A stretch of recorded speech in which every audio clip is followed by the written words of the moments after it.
നല്ല രീതിയിൽ കൊണ്ട് നടന്നു. കൈപിടിച്ച് കയറ്റി നല്ല രീതിയിൽ കൊണ്ട് നടന്നു. സന്തോഷം. വീട് ഇത്ര വേഗം ശരിയാവുമെന്ന് വിചാരിച്ചില്ല. വീട് പോയി കണ്ടിരുന്നോ? 3-4 പ്രാവശ്യം പോയി ഞാൻ. സന്തോഷായി. പുതിയ വീട്ടിലേക്ക് മാറുകയാണല്ലേ? പ്രതീക്ഷിച്ചിരുന്നോ ഇത്രയും വേഗം ആവും? ഇല്ല, സന്തോഷമായി. എത്ര നന്ദി പറഞ്ഞാലും മതിയാവില്ല. നമ്മൾ എന്തായാലും സർക്കാർ നമുക്ക് എല്ലാ ആനുകൂല്യങ്ങളും ചെയ്തു തന്നു. അതുകൊണ്ട് 9,000 റുപ്യ നമുക്ക് ഇതെല്ലാം കൂപ്പണും എല്ലാം തന്നത് ഞങ്ങളെപ്പോലെ ഉള്ളവർക്ക് അത് വലിയൊരു ആശ്വാസമാണ്, സന്തോഷമാണ്, സമാധാനവുമാണ്. സന്തോഷം തന്നെയാണുള്ളത്. ഭയങ്കര സന്തോഷത്തിലാണ്. നന്ദി മാത്രം, ഒരുപാട് നന്ദിയുണ്ട്. പെട്ടെന്ന് ഞങ്ങൾക്ക് 25-ാം തീയതി ഇപ്പോൾ താക്കോൽദാനമാണെന്നൊക്കെ പറയുന്ന കേട്ടോ. അതിയായ സന്തോഷം തന്നെയാണുള്ളത്. പിന്നെ ഞങ്ങളുടെ ദൈവമാണ് സർക്കാർ, നല്ല സർക്കാരാണ്, ഞങ്ങളുടെ ദൈവമാണ്. എല്ലാം ഞങ്ങൾക്ക് തന്നെ താക്കോലും കൂടി കിട്ടിയ സമാധാനമായി. ഞങ്ങൾക്ക് ജീവിതത്തിൽ ഞങ്ങളെ നല്ലോണം പിന്നെ ഹെൽപ്പ് ചെയ്തിട്ടുണ്ട് സർക്കാർ. നല്ല സർക്കാരാണ്, ദൈവത്തിനെ പോലെ കാണുന്നതാണ്. പൊട്ടിപ്പൊളിഞ്ഞ റോഡും താറുമാറായ പാലങ്ങളും ഒക്കെ വഴിമാറി. 25% സംസ്ഥാനം മുടക്കുന്ന ദേശീയപാതയ്ക്ക് പുറമെ തീരദേശത്തെയും മലയോരത്തെയും യാത്ര സുഗമമാക്കി തീരദേശ മലയോര ഹൈവേകൾ.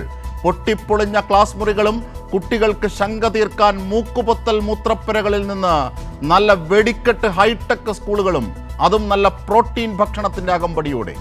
പുഴുവരിച്ച എലിചത്ത അരിച്ചാക്കിൽ നിന്ന് വെടിപ്പും വൃത്തിയുമുള്ള റേഷൻ കടകളും സപ്ലൈകോയും പൊതുവിതരണ ശൃംഖലകളും.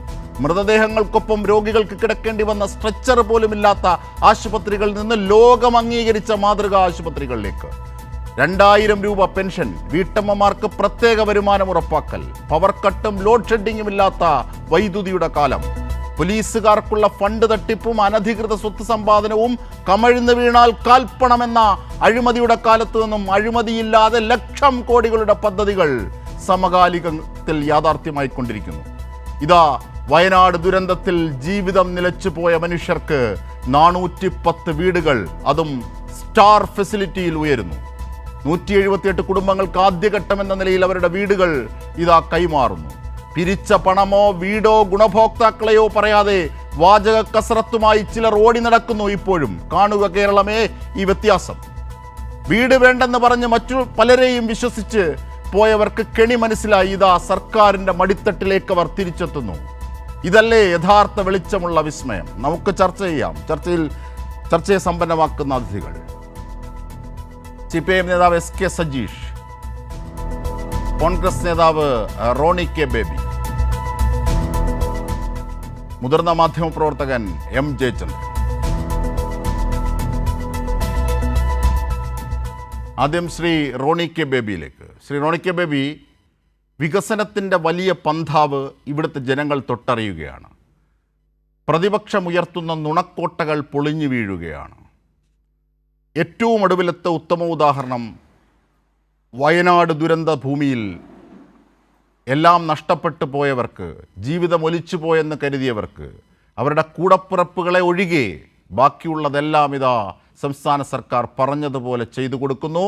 അതിൻ്റെ ലക്ഷണം കാണുന്നു. 175 വീടുകൾ ഇതാ താക്കോൽ കൈമാറുകയാണ്. റോണി കെ ബേബി, വികസനം നടക്കുന്നുണ്ട്. അത് PR വർക്കിലാണ് എന്ന് മാത്രമേ ഉള്ളൂ. വളരെ മനോഹരമായി ഇപ്പോൾ ഇവിടെ ഇൻട്രോയില് അങ്ങ് സംസാരിച്ചതുപോലെ നമുക്ക് മൈക്ക് കിട്ടിയാൽ അതിലൂടെ വലിയ രീതിയിൽ നമുക്ക് പ്രചരണം നടത്താം. കേരളത്തില് പറഞ്ഞത് എന്തെങ്കിലും തെറ്റുണ്ടെങ്കിൽ അത് താങ്കൾ എടുത്തു പറയണം. റോഡിന്റെ കാര്യത്തിൽ, സ്കൂളുകളുടെ കാര്യത്തിൽ എണ്ണി പറയണം. പറയാനായിട്ട് ഒരുപാട് കാര്യങ്ങളുണ്ട്. ഞാൻ ഒറ്റ കാര്യം മാത്രം സൂചിപ്പിക്കാം. ഇന്ന് പുറത്തു വന്നൊരു വാർത്ത, ഒരുപക്ഷെ ഞാനിപ്പോൾ പറയുമ്പോൾ ബഹുമാനപ്പെട്ട കൈരളി TV പറയുമായിരിക്കും, അങ്ങനെ ഒരു വാർത്ത ഞങ്ങളുടെ ശ്രദ്ധയിൽപ്പെട്ടിട്ടില്ല. ഇന്ന് വന്ന വാർത്ത എന്താ? കഴിഞ്ഞ 3 നിയമസഭാ സമ്മേളനങ്ങളിൽ, 14ാം സമ്മേളനം, 15ാം സമ്മേളനം, 16ാം സമ്മേളനം, ആ 3 സമ്മേളനങ്ങളിലും ആരോഗ്യ വകുപ്പുമായി ബന്ധപ്പെട്ട് ഉയർത്തിയ ചോദ്യങ്ങൾക്ക് ബഹുമാനപ്പെട്ട ആരോഗ്യമന്ത്രി നിയമസഭയിൽ ഇന്നവരെ ഒരു മറുപടി പോലും പറഞ്ഞിട്ടില്ല. ആരോഗ്യ വകുപ്പുമായി ബന്ധപ്പെട്ട് എത്ര കുടിശ്ശിക വിവിധ പദ്ധതികൾക്കുണ്ട്, എത്ര രീതിയിൽ അലോക്കേഷൻ, മരുന്ന് പുതിയ രീതിയിലുള്ള അലോക്കേഷൻ നടന്നിട്ടുണ്ട്, ആരോഗ്യ വകുപ്പുമായി ബന്ധപ്പെട്ട് എന്തൊക്കെ പുതിയ വികസന പദ്ധതികളാണ് നടപ്പാക്കിയിരിക്കുന്നത്, ഈ പറഞ്ഞ ചോദ്യങ്ങൾക്കൊന്നും ബഹുമാനപ്പെട്ട ആരോഗ്യമന്ത്രി, നമ്മൾ റോഡും പാലവും ഒക്കെ അവിടെ നിൽക്കട്ടെ, മനുഷ്യന്റെ ഏറ്റവും പ്രാഥമികമായ അതാണല്ലോ അമർത്യ സെന്നിനെ പോലെ ഇപ്പോൾ ഇടതുപക്ഷം ഒരുപാട് ആഘോഷിക്കുന്നതാണല്ലോ അമർത്യ സെൻ. അമർത്യ സെൻ ചൂണ്ടിക്കാണിച്ച വികസനം എന്ന് പറയുന്നത് ഹ്യൂമൻ ഡെവലപ്മെന്റ് ആണ്, മനുഷ്യ വിഭവശേഷി വികസനം. അവിടെ എവിടെ കേരളം എത്തി നിൽക്കുന്നു? അവിടെ വിദ്യാഭ്യാസത്തിന്റെ കാര്യം എടുക്കുക, ആരോഗ്യത്തിന്റെ കാര്യം എടുക്കുക. ഏതൊക്കെയാലും ഇന്ന് കേരളത്തിന്റെ ആരോഗ്യമന്ത്രി ലജ്ജിച്ച് തലതാഴ്ത്തി നിൽക്കുകയാണല്ലോ, ഇല്ലാന്ന് പറയാൻ കഴിയില്ലല്ലോ. 5 വർഷമാണ് ഒരു പാവപ്പെട്ട സ്ത്രീ അവരുടെ ഉദരത്തിൽ കത്രികയുമായിട്ട് ജീവിച്ചത് എന്ന് പറയുമ്പോൾ ഇതിനപ്പുറം എന്ത് നാണക്കേടാണ് കേരളത്തിലെ ഗവൺമെന്റിന് അല്ലെങ്കിൽ ആരോഗ്യ വകുപ്പിന് ഉള്ളത്? ഞാൻ ഓരോ മേഖലയും പറയാം. അങ്ങിവിടെ പറഞ്ഞു വിദ്യാഭ്യാസ മേഖല ഉണ്ട്, വലിയ ഹൈടെക് ആയിട്ടുള്ള വിദ്യാലയങ്ങളൊക്കെ പണിയുന്നുണ്ട്. പക്ഷെ അതുകൊണ്ട് വിദ്യാഭ്യാസത്തിന്റെ ഗുണനിലവാരം എത്രമാത്രം ഉയർത്താൻ കഴിഞ്ഞിട്ടുണ്ട് എന്ന് ഒന്ന് ആത്മപരിശോധന നടത്തുക. ഇപ്പോൾ ഞാനൊരു കണക്ക് ഓർമ്മ പറയും. കോൺഗ്രസ്സുകാർ നുണ പറയുകയാണ്. നിയമസഭയിൽ പറഞ്ഞ മറുപടിയാണ് കഴിഞ്ഞ 10 വർഷത്തിനകം കേരളത്തിൽ 67 സ്കൂളുകൾ അടച്ചുപൂട്ടി. നമ്മൾ പുതിയ കണക്കുകൾ പൊതുവിദ്യാഭ്യാസ വകുപ്പിന്റെ തന്നെ കണക്കുകൾ പരിശോധിച്ചു കഴിഞ്ഞാൽ 1ാം ക്ലാസ്സിലേക്ക് അപ്പൊ ഒരുപക്ഷെ പറയുമായിരിക്കും കേരളത്തിൽ ജനസംഖ്യ കുറയുകയാണ്, അല്ലെങ്കിൽ കേരളത്തിൽ ജനസംഖ്യ നിയന്ത്രണമുണ്ട്, അല്ലെങ്കിൽ കുട്ടികൾ വരുന്നില്ല. പക്ഷേ പൊതുവിദ്യാലയങ്ങളിൽ കൂടുതൽ കുട്ടികൾ വരുന്നുണ്ട്, തെറ്റ് പറയരുത്. ഇപ്പോൾ അല്ല ഞാൻ അടച്ചാക്ഷേപിക്കല്ല. നമ്മൾ ഈ പറയുന്ന രീതിയിൽ വലിയ PR വർക്ക് ചെയ്യുന്നത് പോലെ ഇപ്പോൾ നിങ്ങൾ പറയുന്നു ഇവിടെ ദേശീയപാത വികസനം. ഇപ്പോൾ ഇവിടെ എടുത്തു പറയുന്ന നേട്ടങ്ങൾ എന്താ ഉള്ളത്? അല്ലെങ്കിൽ ഇപ്പോൾ PR വർക്ക് ഒന്ന് ഞാൻ പറയാം. വിഴിഞ്ഞം തുറമുഖം ഞാൻ വളരെ കൃത്യമായി പറയാം. വിഴിഞ്ഞം തുറമുഖ പദ്ധതി അത് 2015 അതിൽ കരാറ് ഒപ്പുവെക്കുമ്പോൾ 2015 അതിന്റെ നിർമ്മാണ പ്രവർത്തനം ആരംഭിക്കുമ്പോൾ 1ാം ഘട്ടം 2018 പൂർത്തിയാക്കുമെന്നായിരുന്നു. 1ാം ഘട്ടം എപ്പോഴാണ് പൂർത്തിയാക്കിയത്? 2025. 3 വർഷം കൊണ്ട് പൂർത്തിയാക്കാമായിരുന്ന 1ാം ഘട്ടം പൂർത്തിയാക്കാൻ വേണ്ടി എടുത്തത് 10 വർഷം. ഇതാണോ സർക്കാരിന് എടുത്തു പറയാവുന്ന വികസന നേട്ടം എന്ന് പറയുന്നത്? ഇനി പറയും ഞങ്ങൾ ദേശീയപാതയിൽ വലിയ വികസനം കൊണ്ടുവന്നു. ഇവിടെ എന്താ? ഞങ്ങളുടെ കോൺഗ്രസ് ഗവൺമെന്റ് ആണ്, മൻമോഹൻ സിംഗിന്റെ ഗവൺമെന്റ് ആണ് ഭൂമി ഏറ്റെടുക്കൽ നിയമം കൊണ്ടുവന്നത് 2013 ലാൻഡ് അക്വസിഷൻ ആക്ട്. ആ ആക്ടിന്റെ അടിസ്ഥാനത്തിലാണ് നമുക്കറിയാം ഉമ്മൻചാണ്ടി സർക്കാരാണ് ഈ ദേശീയപാത. അത് വലിയ തർക്കമുണ്ടായി. 45 മീറ്റർ വേണോ 30 മീറ്റർ വേണോ? നമ്മളൊരു പൊളിറ്റിക്കൽ കൺസെൻസസിലേക്ക് എത്തി. അങ്ങനെ ദേശീയപാത വികസനത്തിന് തുടക്കം കുറിച്ചത് ഉമ്മൻചാണ്ടി സർക്കാരാണ്. ഇപ്പോൾ വന്ന സർക്കാർ തുറന്നു പോകുന്നു. ഞാൻ അതിനെ ഒരു കുറ്റമായിട്ടല്ല പറയുന്നത്. മുൻ സർക്കാരുകൾ ആരംഭിച്ച വികസന പ്രവർത്തനങ്ങൾ ഇപ്പോൾ നിങ്ങൾക്ക് വേണം പറയാവുന്ന ഒരു കാര്യമുണ്ട്. ഞങ്ങൾ കിഫ്ബി വഴി 1 ലക്ഷം കോടി രൂപ ഞങ്ങൾ പുതുതായി ഇവിടെ വികസന പ്രവർത്തനങ്ങൾക്ക് വേണ്ടി ചെലവഴിച്ചു. ഞാൻ ഒരു കാര്യം ഞാൻ കൃത്യമായി പറയാം. ഇന്നലെ ട്രഷറികളിലേക്ക് വന്ന ഉത്തരവ് എന്താണ്? ശമ്പള ബില്ലല്ലാതെ മറ്റൊരു ബില്ലും പാസ്സാക്കി കൊടുക്കരുത്. ഇതാണോ ഒരു സംസ്ഥാനത്തിന്റെ വികസനം എന്ന് പറയുന്നത്? ഈ 2026 ബഹുമാനപ്പെട്ട ധനകാര്യമന്ത്രി ബാലഗോപാൽ നിയമസഭയിൽ അവതരിപ്പിച്ച ബജറ്റിൽ നികുതിയേതര വരുമാനം എത്ര ശതമാനം വളർച്ച നമുക്ക് കാഴ്ചവെക്കാനായിട്ട് സാധിച്ചു? കേരളത്തിലെ പ്രധാനപ്പെട്ട മേഖലകൾ, കാർഷിക മേഖല ആയിക്കോട്ടെ, ആരോഗ്യ മേഖല ആയിക്കോട്ടെ, നിങ്ങളൊരു കാര്യം മനസ്സിലാക്കണം. മികച്ച കർഷകനുള്ള സംസ്ഥാന അവാർഡ് കിട്ടിയ കർഷകർ പോലും ആത്മഹത്യ ചെയ്യുന്ന അവസ്ഥയിലേക്ക് നമ്മുടെ നാട് വന്നില്ലേ? ഇപ്പോൾ നമുക്ക് എവിടെയാണ്? ഞാൻ വളരെ പണം മുടക്കിയാൽ, കോടിക്കണക്കിന് രൂപ മുടക്കിയാൽ ഇപ്പൊ അതാണ് നടക്കുന്നത്. ഇവിടെ നവകേരള സർവേ എന്ന് പറഞ്ഞുകൊണ്ട് 12 കോടി രൂപ ഇവിടെ ചെലവഴിച്ച് ഇവിടെ ഇതിന്റെ സാമഗ്രികളെല്ലാം മേടിച്ചു വെച്ചു. ഹൈക്കോടതി അത് സ്റ്റോപ്പ് ചെയ്തു. മറ്റൊരു കാര്യം കൂടെ, ഇന്ന് ഹൈക്കോടതി സർക്കാരിന്റെ മുഖത്ത് നോക്കി അടി കൊടുത്തു. എന്താ? പിൻവാതിൽ നിയമനങ്ങൾ സ്ഥിരപ്പെടുത്തുവാൻ 10 വർഷമായിട്ടുള്ള ഈ നാട്ടിലെ ഡിവൈഎഫ്ഐക്കാരെയും SFIക്കാരെയും ഒക്കെ ഇവിടെ തിരികെ കയറ്റിക്കൊണ്ട് ഒരു മാനദണ്ഡവുമില്ലാതെ അവരെ സ്ഥിരപ്പെടുത്തുവാൻ വേണ്ടി ചീഫ് സെക്രട്ടറി ഉത്തരവിറക്കിയതിനെ ഇന്ന് ബഹുമാനപ്പെട്ട കേരള ഹൈക്കോടതി തടഞ്ഞിരിക്കുക. ഇവിടെ നമ്മൾ പറയണം, ഇവിടെ അഭ്യസ്തവിദ്യരായിട്ടുള്ള തൊഴിലില്ലാത്ത ചെറുപ്പക്കാരുടെ കണക്ക് പറയണം. ഇത്ര റാങ്ക് ലിസ്റ്റുകൾ ഒരു നിയമനം പോലും നടക്കാതെ ഡിഗ്രി പരീക്ഷയ്ക്കും പോസ്റ്റ് ഗ്രാജുവേഷനും ഒക്കെ റാങ്ക് മേടിച്ച് ഏറ്റവും ഉന്നത വിജയം നേടിയ എത്ര കുട്ടികൾ റാങ്ക് ലിസ്റ്റിൽ ശരി. താങ്കൾ വികസനം നടന്നു എന്ന് പറഞ്ഞു. പക്ഷേ താങ്കൾ പറഞ്ഞ കൂട്ടത്തിൽ ആന്റണിയുടെയും ഉമ്മൻചാണ്ടിയുടെയും കാലത്തെ കാര്യങ്ങൾ താങ്കൾക്ക് മിക്സായി പോയെന്ന് തോന്നുന്നു. താങ്കൾ ഈ പറയുന്ന കേട്ടിട്ട് ഞാൻ തിരിച്ചെത്താം. ശ്രീ SK സജീഷ്, വിഴിഞ്ഞം തുറമുഖത്തിൻ്റെ കാര്യത്തിൽ, റോഡുകളുടെ കാര്യത്തിൽ, സ്കൂളുകളുടെ കാര്യത്തിൽ, ആശുപത്രികളുടെ കാര്യത്തിൽ ശമ്പളം, അതായത് DA DR കുടിശ്ശിക തീർത്ത് കൊടുക്കുന്നു എന്ന പ്രഖ്യാപനം ബജറ്റിൽ നടത്തിയതിന് ഉത്തരവിറങ്ങിയ ഒരു സമയം കൂടിയാണിത്.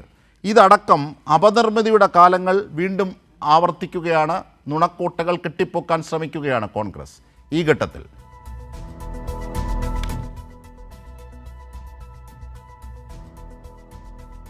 അജിൻഷാദ്, റോണി കെ ബേബിക്ക് അങ്ങനെ പറയാൻ വേണ്ടി കഴിയൂ, അതുകൊണ്ട് അദ്ദേഹം പറയുന്നു. പക്ഷേ ആ പറഞ്ഞ കാര്യങ്ങളുടെ വസ്തുതകൾ ഓരോന്നും നമ്മൾ പരിശോധിക്കേണ്ടതാണ്. ഒന്ന്, അദ്ദേഹം അമർത്യ സെന്നെ ഉദ്ധരിച്ചുകൊണ്ട് പറഞ്ഞു, അമർത്യ സെൻ എന്തു പറഞ്ഞു എന്ന് അദ്ദേഹം പറഞ്ഞിട്ടില്ല. അമർത്യ സെൻ കഴിഞ്ഞ ദിവസം പറഞ്ഞത് കേരള മോഡൽ ലോകത്തിനാകെ മാതൃകയാവുമെന്നാണ്. ഇന്ത്യയിലെ മറ്റു സംസ്ഥാനങ്ങൾ കേരള മോഡൽ വികസനം മാതൃകയാക്കണമെന്നാണ്. അത് അമർത്യ സെൻ മാത്രമല്ല, മറ്റു ബഹുമാനരായ നിരവധി പേർ പറഞ്ഞിട്ടുണ്ട്. കർണാടകത്തിലെ മന്ത്രിയെ, കോൺഗ്രസിൻ്റെ റവന്യൂ മന്ത്രിയെ എഴുന്നള്ളിച്ച് കേരളത്തിലേക്ക് കൊണ്ടുവന്നപ്പോൾ ഈ കോൺഗ്രസിൻ്റെ സകല നേതാക്കന്മാരും ഇരിക്കെ രാജ്യത്തിനാകെ മാതൃകയാണ്, ലോകത്തിന് തന്നെ മാതൃകയാണ് കേരളത്തിൻ്റെ ആരോഗ്യ മേഖല, വിദ്യാഭ്യാസ മേഖല, അതുപോലെ തന്നെ സാമൂഹ്യ സുരക്ഷാ രംഗത്തുള്ള ഇടപെടൽ എന്ന് അദ്ദേഹം പറയുകയുണ്ടായി. അതും ഇവരാരും കേട്ടിട്ടില്ലാത്തതുകൊണ്ടല്ല, പക്ഷേ കേട്ടത് നടിക്കാത്തതുകൊണ്ടായിരിക്കുമെന്ന് ഞാൻ കരുതുകയാണ്. മണിശങ്കർ അയ്യർ എന്ന് പറയുന്നത് AICCയുടെ വർക്കിംഗ് കമ്മിറ്റി മെമ്പറായിരുന്നു. അതായത് ഏറ്റവും പ്രധാനപ്പെട്ട മെമ്പറായി പ്രവർത്തിച്ച ഒരു വ്യക്തിത്വമായിരുന്നു അദ്ദേഹം. എക്കാലത്തും നിലപാട് ഉയർത്തിപ്പിടിച്ച ആളായിരുന്നു. പെട്രോളിയത്തിൻ്റെ വില നിയന്ത്രണം കോർപ്പറേറ്റുകൾക്ക് വിട്ടുകൊടുക്കാനുള്ള നിലപാടുകൾക്കെതിരായി പോലും പ്രതിഷേധിച്ച് നിലപാട് സ്വീകരിച്ച ഒരു കോൺഗ്രസ്സുകാരനായിരുന്നു അദ്ദേഹം. പറഞ്ഞല്ലോ കേരള വികസനത്തെക്കുറിച്ചും കേരളത്തിനുണ്ടായ മാറ്റത്തെക്കുറിച്ചും കേരളത്തിലെ ഈ ഗവൺമെൻറ് തുടരേണ്ടതിൻ്റെ അനിവാര്യതയെക്കുറിച്ചും കേരളത്തിൽ വന്ന് അദ്ദേഹം തന്നെ പറയുന്ന സാഹചര്യമുണ്ടായി. കേരളത്തിൻ്റെ പൊതുവായ വികസനത്തെക്കുറിച്ച് ശശി തരൂർ ഉൾപ്പെടെ പറയുകയും അദ്ദേഹത്തോട് നിങ്ങൾക്ക് കലഹിക്കേണ്ടി വരികയും ചെയ്യുന്ന സാഹചര്യം ഉണ്ടായി. അത് സ്റ്റാർട്ടപ്പിൻ്റെ മേഖലയിലായാലും അതുപോലെ തന്നെ ഈസ് ഓഫ് ഡൂയിങ് ബിസിനസ്സിൻ്റെ കാര്യത്തിൽ രാജ്യത്തിനും ലോകത്തിനും മാതൃകയായ രീതിയിൽ കേരളത്തിലെ വ്യവസായ രംഗത്തിൻ്റെ വളർച്ചയെക്കുറിച്ചും എല്ലാം അദ്ദേഹം സൂചിപ്പിക്കുകയുണ്ടായി. ഞാനതിൻ്റെ ഒന്നും വിശദാംശങ്ങളിലേക്ക് പോകണമെന്ന് കരുതുന്നില്ല. ഇവിടെ അദ്ദേഹം സൂചിപ്പിച്ച ചില കാര്യങ്ങളുണ്ട്. PR വർക്കിലൂടെയാണ് വികസനമെന്ന്. വികസനമെന്നത് ഇടതുപക്ഷത്തിൻ്റെ കാഴ്ചപ്പാട് ജനങ്ങൾക്കാകെ അവരുടെ ജീവിതത്തിൽ സ്പർശനമായി മാറണമെന്നുള്ളതാണ്.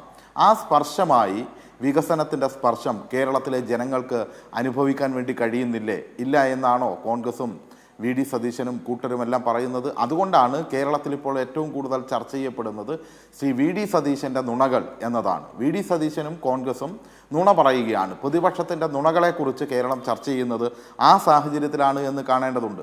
ഞാൻ മറ്റ് അധികം കാര്യങ്ങളിലേക്ക് പോകുന്നില്ല. ഇപ്പോൾ നമുക്കറിയാം, നമ്മുടെ രാജ്യത്ത് തന്നെ ഏറ്റവും വലിയ ഒരു പ്രകൃതി ദുരന്തമായിരുന്നല്ലോ വയനാട് ചൂരൽമലയിലുണ്ടായത്.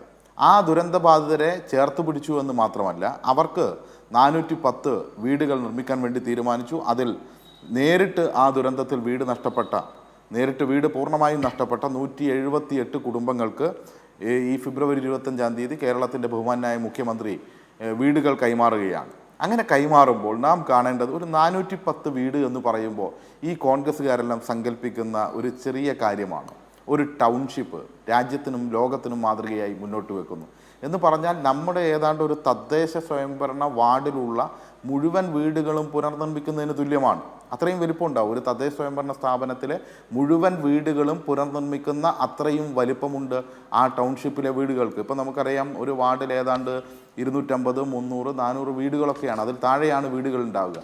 അത്രയും ഒരു തദ്ദേശ സ്വയംഭരണ സ്ഥാപനത്തിലെ വാർഡുകളുടെ അത്രയും വീടുകൾ ഒരു സ്ഥലത്ത് പുനർനിർമ്മിക്കുന്നു. അതൊരു ടൗൺഷിപ്പായി അവിടെ മറ്റ് അടിസ്ഥാന സൗകര്യങ്ങൾ, റോഡുകൾ, അതുപോലെ തന്നെ സ്കൂള്, ആശുപത്രി, കളിസ്ഥലം, മറ്റ് സൗകര്യങ്ങൾ എല്ലാം ഒരുക്കുന്ന നിലയുണ്ടാകുന്നു. ഇത് മാതൃകയാണ്. ഇത് ജനങ്ങൾക്ക് വികസനത്തിൻ്റെ കരുതലിൻ്റെ സ്പർശമാണ് എന്ന തിരിച്ചറിവുണ്ടാകണം. നിങ്ങൾ കാണേണ്ടത് 10 വർഷം മുമ്പുള്ള UDF ഗവൺമെൻറ്, ആ UDF ഗവൺമെൻറ്റിനെ ഓർമ്മപ്പെടുത്തുന്നത് നിങ്ങളെ ഭയപ്പെടുത്തുന്ന കാര്യമാണ്. ആ ഇരുണ്ട കാലത്തെക്കുറിച്ച് ഓർമ്മപ്പെടുത്തുക എന്ന് പറഞ്ഞാൽ എന്തുകൊണ്ടാണ് 2016 അധികാരത്തിൽ വന്ന ശ്രീ പിണറായി വിജയൻ്റെ ഗവൺമെൻറ്റിന് ഒരു മിഷൻ മുന്നോട്ട് വെക്കേണ്ടി വന്നത്? ഒരു വിഷനുള്ള ആളുകൾക്ക് മാത്രമേ മിഷൻ മുന്നോട്ട് വെക്കാൻ വേണ്ടി കഴിയൂ. 4 മിഷനുകളിലൂടെയായിരുന്നു ഒന്നാം സർക്കാർ പോയത്. എന്തായിരുന്നു 4 പ്രധാനപ്പെട്ട മിഷനുകൾ? ഒന്ന്, സമ്പൂർണ്ണ പൊതുവിദ്യാഭ്യാസ യജ്ഞമാണ്. അങ്ങനെ ഒരു യജ്ഞമായി പൊതുവിദ്യാഭ്യാസ സംരക്ഷണം ഏറ്റെടുക്കേണ്ടി വന്നത് എന്തുകൊണ്ടായിരുന്നു? കാരണം സർവം തകർത്തു കളഞ്ഞു. 4200ഓളം സ്കൂളുകൾ കരിമ്പട്ടികയിൽ ലാഭകരമല്ല എന്ന് പറഞ്ഞ് അടച്ചുപൂട്ടാൻ തീരുമാനിച്ചു. മലാപ്പറമ്പ് സ്കൂളുകൾ പോലെയുള്ള സ്കൂളുകൾ അടിച്ചു പൊളിച്ച് നിരത്തിക്കളഞ്ഞു. JCB വെച്ച് തകർത്ത് കളഞ്ഞു. കുഞ്ഞുങ്ങളുടെ കൂട്ടക്കരച്ചിലുകൾ കേട്ട കാലം അതായിരുന്നല്ലോ ആ കാലം. ആ കാലത്ത് നിന്നാണ് 45,000 ഹൈടെക് ക്ലാസ് മുറികളുമായി അന്താരാഷ്ട്ര നിലവാരത്തിലേക്ക് ഏറ്റവും മികച്ച സൗകര്യങ്ങളുമായി ബഹുനില കെട്ടിടങ്ങളും ലിഫ്റ്റും എല്ലാ സൗകര്യങ്ങളുമുള്ള കെട്ടിടങ്ങളുമായി കേരളത്തിൻ്റെ വിദ്യാഭ്യാസ മേഖല മാറിയത്. ഞാൻ അതിലെയും വിശദാംശങ്ങളിലേക്ക് കടക്കുന്നില്ല. ഇവിടെ അദ്ദേഹം പറയുകയാണ് അക്കാദമിക് രംഗത്ത് മാറ്റമുണ്ടായോ എന്ന്. ഇന്ന് ഇന്ത്യയിലെ ഏറ്റവും മികച്ച അക്കാദമിക് അന്തരീക്ഷം കേരളത്തിൽ 1-ാം സ്ഥാനത്താണ് എന്നത് നിങ്ങൾക്ക് നിഷേധിക്കാൻ വേണ്ടി കഴിയുമോ? എല്ലാ സൂചികകളും നിങ്ങൾക്കെടുത്ത് പരിശോധിക്കാം. വാചക കസർത്തുകളല്ല. ഇന്ത്യയിലെ ഏറ്റവും മികച്ച അക്കാദമിക് അന്തരീക്ഷമുള്ള ഗുണനിലവാരമുള്ള വിദ്യാഭ്യാസ മേഖല കേരളത്തിലാണ് എന്ന കാര്യത്തിൽ ഒരു സംശയവും ഏത് മാനദണ്ഡം വെച്ചാലും ഇല്ല. നിങ്ങൾക്കത് പരിശോധിക്കാം. നിങ്ങളുടെ കാലത്ത് 5,80,000-ൽ പരം കുട്ടികൾ സർക്കാർ പൊതുവിദ്യാലയത്തിൽ നിന്ന് TC വാങ്ങി കരഞ്ഞുകൊണ്ടിറങ്ങിപ്പോയി. എന്നാൽ ഈ 10 വർഷത്തിനിടയിൽ 10 ലക്ഷത്തിലധികം കുട്ടികളാണ് പൊതുവിദ്യാഭ്യാസ മേഖലയിലേക്ക് കടന്നു വന്നത്. നിങ്ങൾ സ്കൂളുകൾ പൂട്ടെന്ന് പറയാം, അത് കർണാടകത്തിലാണ് സുഹൃത്തെ. 676 സ്കൂളുകൾ, സർക്കാർ സ്കൂളുകൾ അടച്ചുപൂട്ടാൻ വേണ്ടി തീരുമാനിച്ചു. ഇവിടെ അടച്ചുപൂട്ടലല്ല, കൂടുതൽ മെച്ചപ്പെടുത്തലും രാജ്യാന്തര നിലവാരത്തിലേക്ക് മാറ്റുകയുമാണ് ചെയ്തുകൊണ്ടിരിക്കുന്നതെന്ന് നമുക്ക് കാണാൻ വേണ്ടി കഴിയും. PSCയുമായി ബന്ധപ്പെട്ട കാര്യങ്ങൾ ഇവിടെ പറഞ്ഞു. ഇവിടെ 3 ലക്ഷത്തിൽ പരമായി PSC നിയമനം കടക്കുകയാണ്. ഓരോ വർഷവും ആവറേജ് 35,000-ഓളം PSC നിയമനങ്ങൾ കേരളത്തിൽ നടക്കുകയാണ്. PSC പരീക്ഷകൾ കൃത്യമായി നടക്കുന്നു, അതിൻ്റെ അടിസ്ഥാനത്തിൽ നിയമനങ്ങൾ നടക്കുന്നു. ഇപ്പോൾ 10 വർഷമായി കേരളത്തിൽ PSC കോച്ചിങ് സെൻ്ററുകൾ കാണാം. അതിനു മുമ്പെയുള്ള 5 വർഷം കേരളത്തിൽ PSC കോച്ചിങ് സെൻ്റർ പോലും ഇല്ലായിരുന്നു. കാരണം അതിൻ്റെ ആവശ്യമില്ലായിരുന്നു കേരളത്തിലെ ഉദ്യോഗാർത്ഥികൾക്ക് എന്നുള്ളതാണ്. നമുക്കിപ്പോൾ താരതമ്യം ചെയ്യാൻ തൊട്ടടുത്ത് നിങ്ങൾ ഭരിക്കുന്ന കർണാടകം ഉണ്ടല്ലോ. കർണാടകത്തിൽ ഞാൻ മനസ്സിലാക്കുന്നത് കഴിഞ്ഞ 2024-25 കാലഘട്ടത്തിൽ ആകെ 6 PSC നിയമനങ്ങളാണ് നടത്തിയിട്ടുള്ളതെന്നുള്ളതാണ്. 6 മാത്രം. അവിടെയാണ് ഇവിടെ 3 ലക്ഷം എന്നുള്ള രീതിയിൽ നിൽക്കുന്നത്. ഈ രാജ്യത്ത് നടക്കുന്ന PSC നിയമനത്തിൻ്റെ 60% നടത്തുന്നത് കേരളത്തിലാണ് എന്നത് രാജ്യത്തെ കണക്കുകൾ തന്നെ സൂചിപ്പിക്കുമ്പോൾ ഈ കള്ളങ്ങളൊക്കെ പറഞ്ഞ്, ഈ നുണ മാത്രം പറഞ്ഞ് നിങ്ങൾക്ക് എത്ര കാലം പിടിച്ചു നിൽക്കാൻ വേണ്ടി കഴിയും എന്നുള്ളത് കൂടി പറയേണ്ടതുണ്ട്. അതുപോലെ തന്നെ ഓരോ മേഖലയിലും ആശുപത്രിയുടെ കാര്യം ഇവിടെ സൂചിപ്പിച്ചു. 5 വർഷം മുമ്പ് ഒരു ശസ്ത്രക്രിയക്കിടയിൽ ഡോക്ടർക്കുണ്ടായ പിഴവ്, ആ പിഴവിൽ കർശനമായ നിലപാടുകൾ സ്വീകരിക്കും. അതുകൊണ്ട് കേരളത്തിൻ്റെ ആരോഗ്യ മേഖലയിൽ ഉണ്ടായ മുന്നേറ്റത്തെ നിങ്ങൾ ഇല്ലാതാക്കി കളയുകയാണോ? അല്ലെങ്കിൽ അതിനെ കുറച്ച് കാണിക്കുകയാണോ? നിങ്ങളുടെ കാലം എന്തായിരുന്നു? നിങ്ങളുടെ കാലത്ത് സർക്കാർ ആശുപത്രികളെ ധർമാശുപത്രികൾ എന്നാണ് വിളിച്ചിരുന്നത്. അതാണ് ഫാമിലി ഹെൽത്ത് സെൻ്ററുകളായി മാറിയത്. നിങ്ങൾ പറയൂ, ഇവിടെയുള്ള സാധാരണ PSCകളിൽ നിങ്ങൾ ഭരിക്കുമ്പോൾ എത്ര ഡോക്ടർമാരുണ്ടായിരുന്നു? സത്യസന്ധമായി പറയൂ. എത്ര മണിവരെ അവരുടെ സേവനം ലഭിച്ചിരുന്നു? ഒരു ഡോക്ടർ മാത്രം, അത് വന്നാൽ ഉച്ചയ്ക്ക് 12 മണിവരെ മാത്രം. സകല ജോലികളും വേറെയുമുണ്ട്. പലപ്പോഴും 1-2 PSCകൾക്ക് ഒരു ഡോക്ടറുടെ ചുമതല.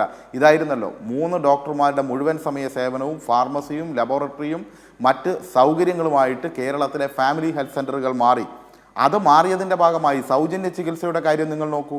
UDFൻ്റെ കാലത്ത് സൗജന്യ ചികിത്സയ്ക്ക് വേണ്ടി ഒരു വർഷം ആവറേജ് ചെലവഴിച്ചത് 118 കോടി മുതൽ 120 കോടി വരെയാണ്. എന്നാൽ ഈ ഗവൺമെൻറ് കാലത്ത് ഒരു വർഷം സൗജന്യ ചികിത്സയ്ക്ക് വേണ്ടി ചെലവഴിക്കുന്നത് 1500 കോടി രൂപയാണ്. അതുകൊണ്ടാണ് തുടർച്ചയായി ഈ രാജ്യത്ത് 3 തവണ ഏറ്റവും കൂടുതൽ സൗജന്യ ചികിത്സയ്ക്കുള്ള അവാർഡ് നൽകുന്ന സംസ്ഥാനത്തിനുള്ള അവാർഡ് കേരളമാണ് ഏറ്റുവാങ്ങുന്നത് എന്നുള്ളത് കൂടി നാം കാണേണ്ടതുണ്ട്.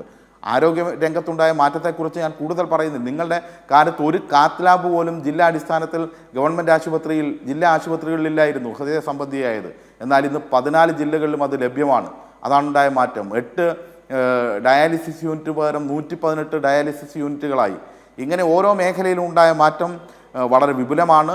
ആരോഗ്യരംഗത്ത്, ആശുപത്രികളിൽ, മരുന്നിൻ്റെ കാര്യത്തിൽ, ചികിത്സയുടെ കാര്യത്തിൽ ഇവിടെ ഹൃദയം മാറ്റിവെക്കുന്നു, ലിവർ മാറ്റിവെക്കുന്നു, അതുപോലെ തന്നെ കിഡ്നി മാറ്റിവെക്കുന്നു. ഇതെല്ലാം സർക്കാർ ആശുപത്രിയിൽ നടക്കുന്ന ഇന്ത്യയിലെ ഏക സംസ്ഥാനമായി കേരളം നിൽക്കുന്നു എന്നുള്ളത് കൂടി നാം കാണേണ്ടതുണ്ട് എന്നത് ഒരു വശം. തീർച്ചയായും നിങ്ങളുടെ കാലത്ത് ഒരു ഭവന പദ്ധതിയെ ഉണ്ടായിരുന്നില്ല. അതിൻ്റെ ഭാഗമായി ആർക്കും വീടും നൽകിയിട്ടില്ല. ഞാൻ ഒറ്റ മിനിറ്റ് ഞാൻ പറഞ്ഞ് അവസാനിപ്പിക്കുകയാണ്. ആർക്കും വീടും നൽകിയിട്ടില്ല. അതിൻ്റെ ഭാഗമായി അവസാനം ശ്രീ കോടിയേരി ചോദ്യത്തിന് എല്ലാം കൂടി പെറുക്കി ശ്രീ ഉമ്മൻചാണ്ടി പറഞ്ഞ കണക്ക് നമുക്ക് ഓർമ്മയുണ്ട്. അത് ഏതാണ്ട് 4000-ഓളം വീടുകളാണ്. എന്നാൽ അവിടെയാണ് 5 ലക്ഷം വീടുകൾ, അത് 6 ലക്ഷത്തിലേക്ക് പൂർത്തീകരിക്കപ്പെടുന്ന നിലയിലേക്ക് കേരളം മുന്നേറുന്നു. 4 ലക്ഷത്തിൽ പരം ആളുകൾ ഭൂമിയുടെ അവകാശികളായി അവർക്ക് പട്ടയം നൽകുന്നു. അതാണ് കേരളം എന്ന് പറയുന്നത്. ഭൂമിയുടെയും വീടിൻ്റെയും വിദ്യാഭ്യാസത്തിൻ്റെയും ആരോഗ്യത്തിൻ്റെയും പൊതുസുരക്ഷിതത്വത്തിൻ്റെയും എല്ലാം കാര്യത്തിൽ രാജ്യത്തെ ഏറ്റവും മികച്ച സംസ്ഥാനമായി കേരളത്തെ നിലനിർത്താൻ വേണ്ടി കഴിയും. നിങ്ങൾ എന്ത് എന്നറിയണമെങ്കിൽ തൊട്ടടുത്ത കർണാടകത്തെ നോക്കിയാൽ മതി. അവിടെ ചേരികളിൽ കഴിയുന്ന ആളുകളെ, ന്യൂനപക്ഷത്തിൽപ്പെട്ട ആളുകളെ ബുൾഡോസറുകൾ വെച്ച് ആ ചേരികളെ ഉടച്ചു കളഞ്ഞ് 3000-ഓളം പേരെ ആട്ടിയോടിക്കുമ്പോൾ ഈ കേരളത്തിലെ ചേരികൾ നിർമ്മാർജ്ജനം ചെയ്യപ്പെടുന്ന അങ്ങനെയല്ല. പകരം ആ ചേരികളിൽ സ്വപ്നതുല്യമായ ഫ്ലാറ്റുകൾ ഉയരുന്നു. ആ ജനങ്ങളുടെ ജീവിതം ഫ്ലാറ്റുകളിലേക്ക് വിസ്മയകരമായ രീതിയിൽ മാറുന്നു. ഫ്ലാറ്റുകളിലേക്ക് ചേരികൾ മാറുന്ന വിസ്മയം ഈ കേരളത്തിലല്ലാതെ മറ്റെവിടെയാണ് നടക്കുന്നത്? വിഴിഞ്ഞത്തെക്കുറിച്ച് കൂടി ഇവിടെ സൂചിപ്പിച്ചു. പ്രിയപ്പെട്ട സുഹൃത്തെ, കല്ല് പല സ്ഥലത്തും ഇട്ടിട്ടുണ്ടാകും. ആ കല്ലെല്ലാം പെറുക്കി വെച്ച് നിങ്ങൾക്ക് ആശ്വാസം കൊള്ളാം. പക്ഷേ നിങ്ങൾ അദാനിയുമായി ഉണ്ടാക്കിയ കരാർ ഉൾപ്പെടെയുള്ള കാര്യങ്ങൾ അത് ഉൾപ്പെടെ തെറ്റായിരുന്നുവെന്നും അതിൻ്റെ ഭാഗമായി നിങ്ങൾ വലിയ തട്ടിപ്പും അദാനിക്ക് സൗകര്യമായ കാര്യങ്ങളാണ് ചെയ്തത്. അത് കൃത്യതയോടുകൂടി മുന്നോട്ട് പോയി ഒന്നാം ഘട്ടമല്ല രണ്ടാം ഘട്ടത്തിലേക്ക് എത്തി നിൽക്കുമ്പോൾ കാണേണ്ടത് ഇവിടെ 40 വർഷം കഴിഞ്ഞ് ലഭിക്കേണ്ട നമ്മുടെ ആനുകൂല്യങ്ങൾ ഉൾപ്പെടെ ലഭിക്കുന്ന നിലയിലേക്ക് നിങ്ങൾ 40 വർഷത്തിനപ്പുറത്തേക്കാണ് കേരളത്തിൽ ഇത്രയും പണം ചെലവഴിച്ചിട്ട് കേരളത്തിന് വരുമാനമുണ്ടാകുക. അത് മാറി ലോകത്തിലെ ഏറ്റവും പ്രധാനപ്പെട്ട മദർഷിപ്പുകൾ വരുന്ന ഒരു തുറമുഖമായി വിഴിഞ്ഞം തുറമുഖത്തെ മാറ്റി അവിടെയാണ് ശ്രീ വി.ഡി. സതീശൻ പറഞ്ഞത് കുറേ ക്രെയിന് കൊണ്ടുവന്നിട്ട് ഇതാ ഉദ്ഘാടനം പച്ചക്കൊടി കാണിക്കുകയാണെന്ന് പറഞ്ഞ ശ്രീ വി.ഡി. സതീശനോട് പോയി ചോദിക്ക് അവിടെ വികസനം നടന്നിട്ടുണ്ടോ, ക്രെയിനാണോ വരുന്നത് കപ്പലാണോ വരുന്നത് എന്ന് ശ്രീ വി.ഡി. സതീശനെ ബോധ്യപ്പെടുത്തുക. ജനങ്ങൾക്ക് ഈ കാര്യങ്ങളെല്ലാം നല്ല ബോധ്യമാണ്. ഇവിടെ എല്ലാ മേഖലയിലും മാറ്റമുണ്ടായിട്ടുണ്ട്. ആ മാറ്റമെന്ന് പറയുന്നത് കേരളത്തിൻ്റെ പൊതുവായ മുന്നേറ്റമാണ്. പ്രകൃതിയുടെ സംരക്ഷണവും അതുപോലെ തന്നെ ഹരിത കേരളം മിഷനിലൂടെ ഉണ്ടായ മാറ്റമെന്ന് പറയുന്നത് പരിസ്ഥിതിയുടെ സംരക്ഷണം മാത്രമല്ല, മാലിന്യ സംസ്കരണത്തിലുൾപ്പെടെ രാജ്യത്തിന് ഏറ്റവും മാതൃകയായി മാലിന്യ കേന്ദ്രങ്ങൾ പൂന്തോട്ടങ്ങളും കളിക്കളങ്ങളുമായി മാറുന്ന കേരളത്തിലാണ് ഇന്ന് നാം ജീവിച്ചു കൊണ്ടിരിക്കുന്നത്. ഇവിടെ നുണ പറഞ്ഞതുകൊണ്ട് ആളുകളെ പറ്റിച്ചുകൊണ്ട് നിങ്ങളുടെ ഇരുണ്ട കാലത്തെ ആരും മറന്നു പോവില്ല. ICUവിൽ പോലും എലി കയറുന്ന കുട്ടികൾ കഴിക്കുന്ന ഭക്ഷണത്തിൽ എലിചത്ത് കിടക്കുന്ന ആ പഴയ കാലം പാഠപുസ്തകമില്ലാത്ത ആ കാലമൊന്നും ഈ കേരളം മറന്നു പോവില്ല എന്ന് നമ്മൾ കാണേണ്ടതുണ്ട്. ഇവിടെ കേരളം മുന്നോട്ടാണ്. അതുകൊണ്ടാണ് പ്രമുഖരെല്ലാം ഇടതുപക്ഷം തുടരും എന്ന് പറയുന്നത്. തീർച്ചയായും. ശ്രീ M. ജയചന്ദ്രൻ, ഇവിടെ നാം ഇന്ന് കാണുന്ന തൊട്ടറിയുന്ന വികസനം ഒരുപക്ഷെ കോൺഗ്രസ് അവരുടെ കക്ഷി രാഷ്ട്രീയ താല്പര്യത്തിൽ മാറ്റി ചിന്തിക്കാൻ PR വർക്ക് എന്നൊക്കെ പറഞ്ഞ് തള്ളിക്കളയുമ്പോഴും നമുക്ക് മുന്നിൽ നല്ല ആശുപത്രികളുണ്ട്, നല്ല റോഡുകളുണ്ട്, നല്ല റോഡുകൾ കൂടുതലായി വികസിച്ചുകൊണ്ടിരിക്കുന്നു, ഒപ്പം പാലങ്ങൾ വരുന്നു, പവർ കട്ടില്ല, വ്യവസായ മേഖലയിലുള്ള വൻ കുതിച്ചുചാട്ടം, മിനിറ്റുകൾ കൊണ്ട് വ്യവസായം തുടങ്ങാൻ സ്റ്റാർട്ടപ്പ് മിഷനുകൾ തുടങ്ങാനുള്ള സൗകര്യങ്ങൾ, ഇങ്ങനെയൊക്കെ നാം തൊട്ടറിയുന്ന യാഥാർത്ഥ്യങ്ങളുണ്ട്. ഇത് കേവലം യാഥാർത്ഥ്യമല്ല, മറിച്ച് നവകേരള മിഷനിലൂടെ ഒന്നാം പിണറായി സർക്കാർ തുടങ്ങിയതാണ്. പൊതുവിദ്യാഭ്യാസ യജ്ഞം, ഹരിത കേരള മിഷൻ, ആരോഗ്യരംഗത്തെ മാറ്റം, ഇങ്ങനെ മിഷനുകൾ വെച്ച് പദ്ധതികളാക്കി തുടങ്ങിയതാണ് ഈ 10 വർഷം കൊണ്ട് ഈ വിധത്തിൽ പുഷ്പിച്ച് നിൽക്കുന്നത്. ഇതാണ് നാം തൊട്ടറിയുന്നത്. പക്ഷേ കോൺഗ്രസ് മറ്റൊരു രീതിയിലാണ് ഇതിനെ കാണുന്നത്. ഇപ്പോഴും ഇതിനെ ഒന്നും അംഗീകരിക്കാതെ ഒറ്റപ്പെട്ട ചില ഡോക്ടർമാരുടെയോ ഉദ്യോഗസ്ഥരുടെയോ ഒക്കെ പരാജയങ്ങൾ എടുത്തു കാട്ടി പെരുപ്പിച്ച് കേരളത്തെ അപമാനിക്കാനായി ശ്രമിക്കുന്നു. ഈ ഒരു ഘട്ടത്തിൽ എങ്ങനെയായിരിക്കും ജനം ഇതിനെ താരതമ്യം ചെയ്യുന്നത്? ഈ 10 കൊല്ലം മുമ്പ് 10 കൊല്ലം ഇപ്പോൾ 10 കൊല്ലം ഇതെങ്ങനെയായിരിക്കും താരതമ്യം ചെയ്യുന്നത്? ജിംഷാദ്, അത് താരതമ്യം ചെയ്ത് തന്നെ പോകേണ്ട കാര്യമാണ്. ഞാനത് അങ്ങനെ തന്നെ എടുത്തു പറയാൻ കാരണം ഇപ്പോ ശ്രീ റോണി കെ ബേബി സംസാരിച്ചപ്പോൾ പ്രധാനമായി ഊന്നിയൊരു വിഷയം ആരോഗ്യ മേഖലയാണല്ലോ. താങ്കൾ പതിച്ചുകൊണ്ട് കാണിച്ചല്ലോ. ഒരു സഹോദരിക്ക് അവരുടെ ഈ സർജറിക്ക് ശേഷം വയറിൽ കത്രിക കഴിഞ്ഞ 5 കൊല്ലമായി കുടുങ്ങിക്കിടന്ന സംഭവം, അത് അത്യന്തം ദൗർഭാഗ്യകരമായ സംഭവമാണ്. അത് ഒരു കാരണവശാലും സംഭവിക്കാൻ പാടില്ലാത്ത പിഴവാണ് ഉണ്ടായത്. പക്ഷെ ആ പിഴവിന് വീണ ജോർജ് രാജിവെക്കണം, അത്യാവശ്യപ്പെട്ട കാര്യമാണ്. രണ്ടാമത്തെ കാര്യം, പിണറായി വിജയൻ സർക്കാർ ഇറങ്ങിപ്പോകണം, അതാണ് രണ്ടാമത്തെ ആവശ്യം. ഇതുന്നയിച്ചാണല്ലോ രാവിലെ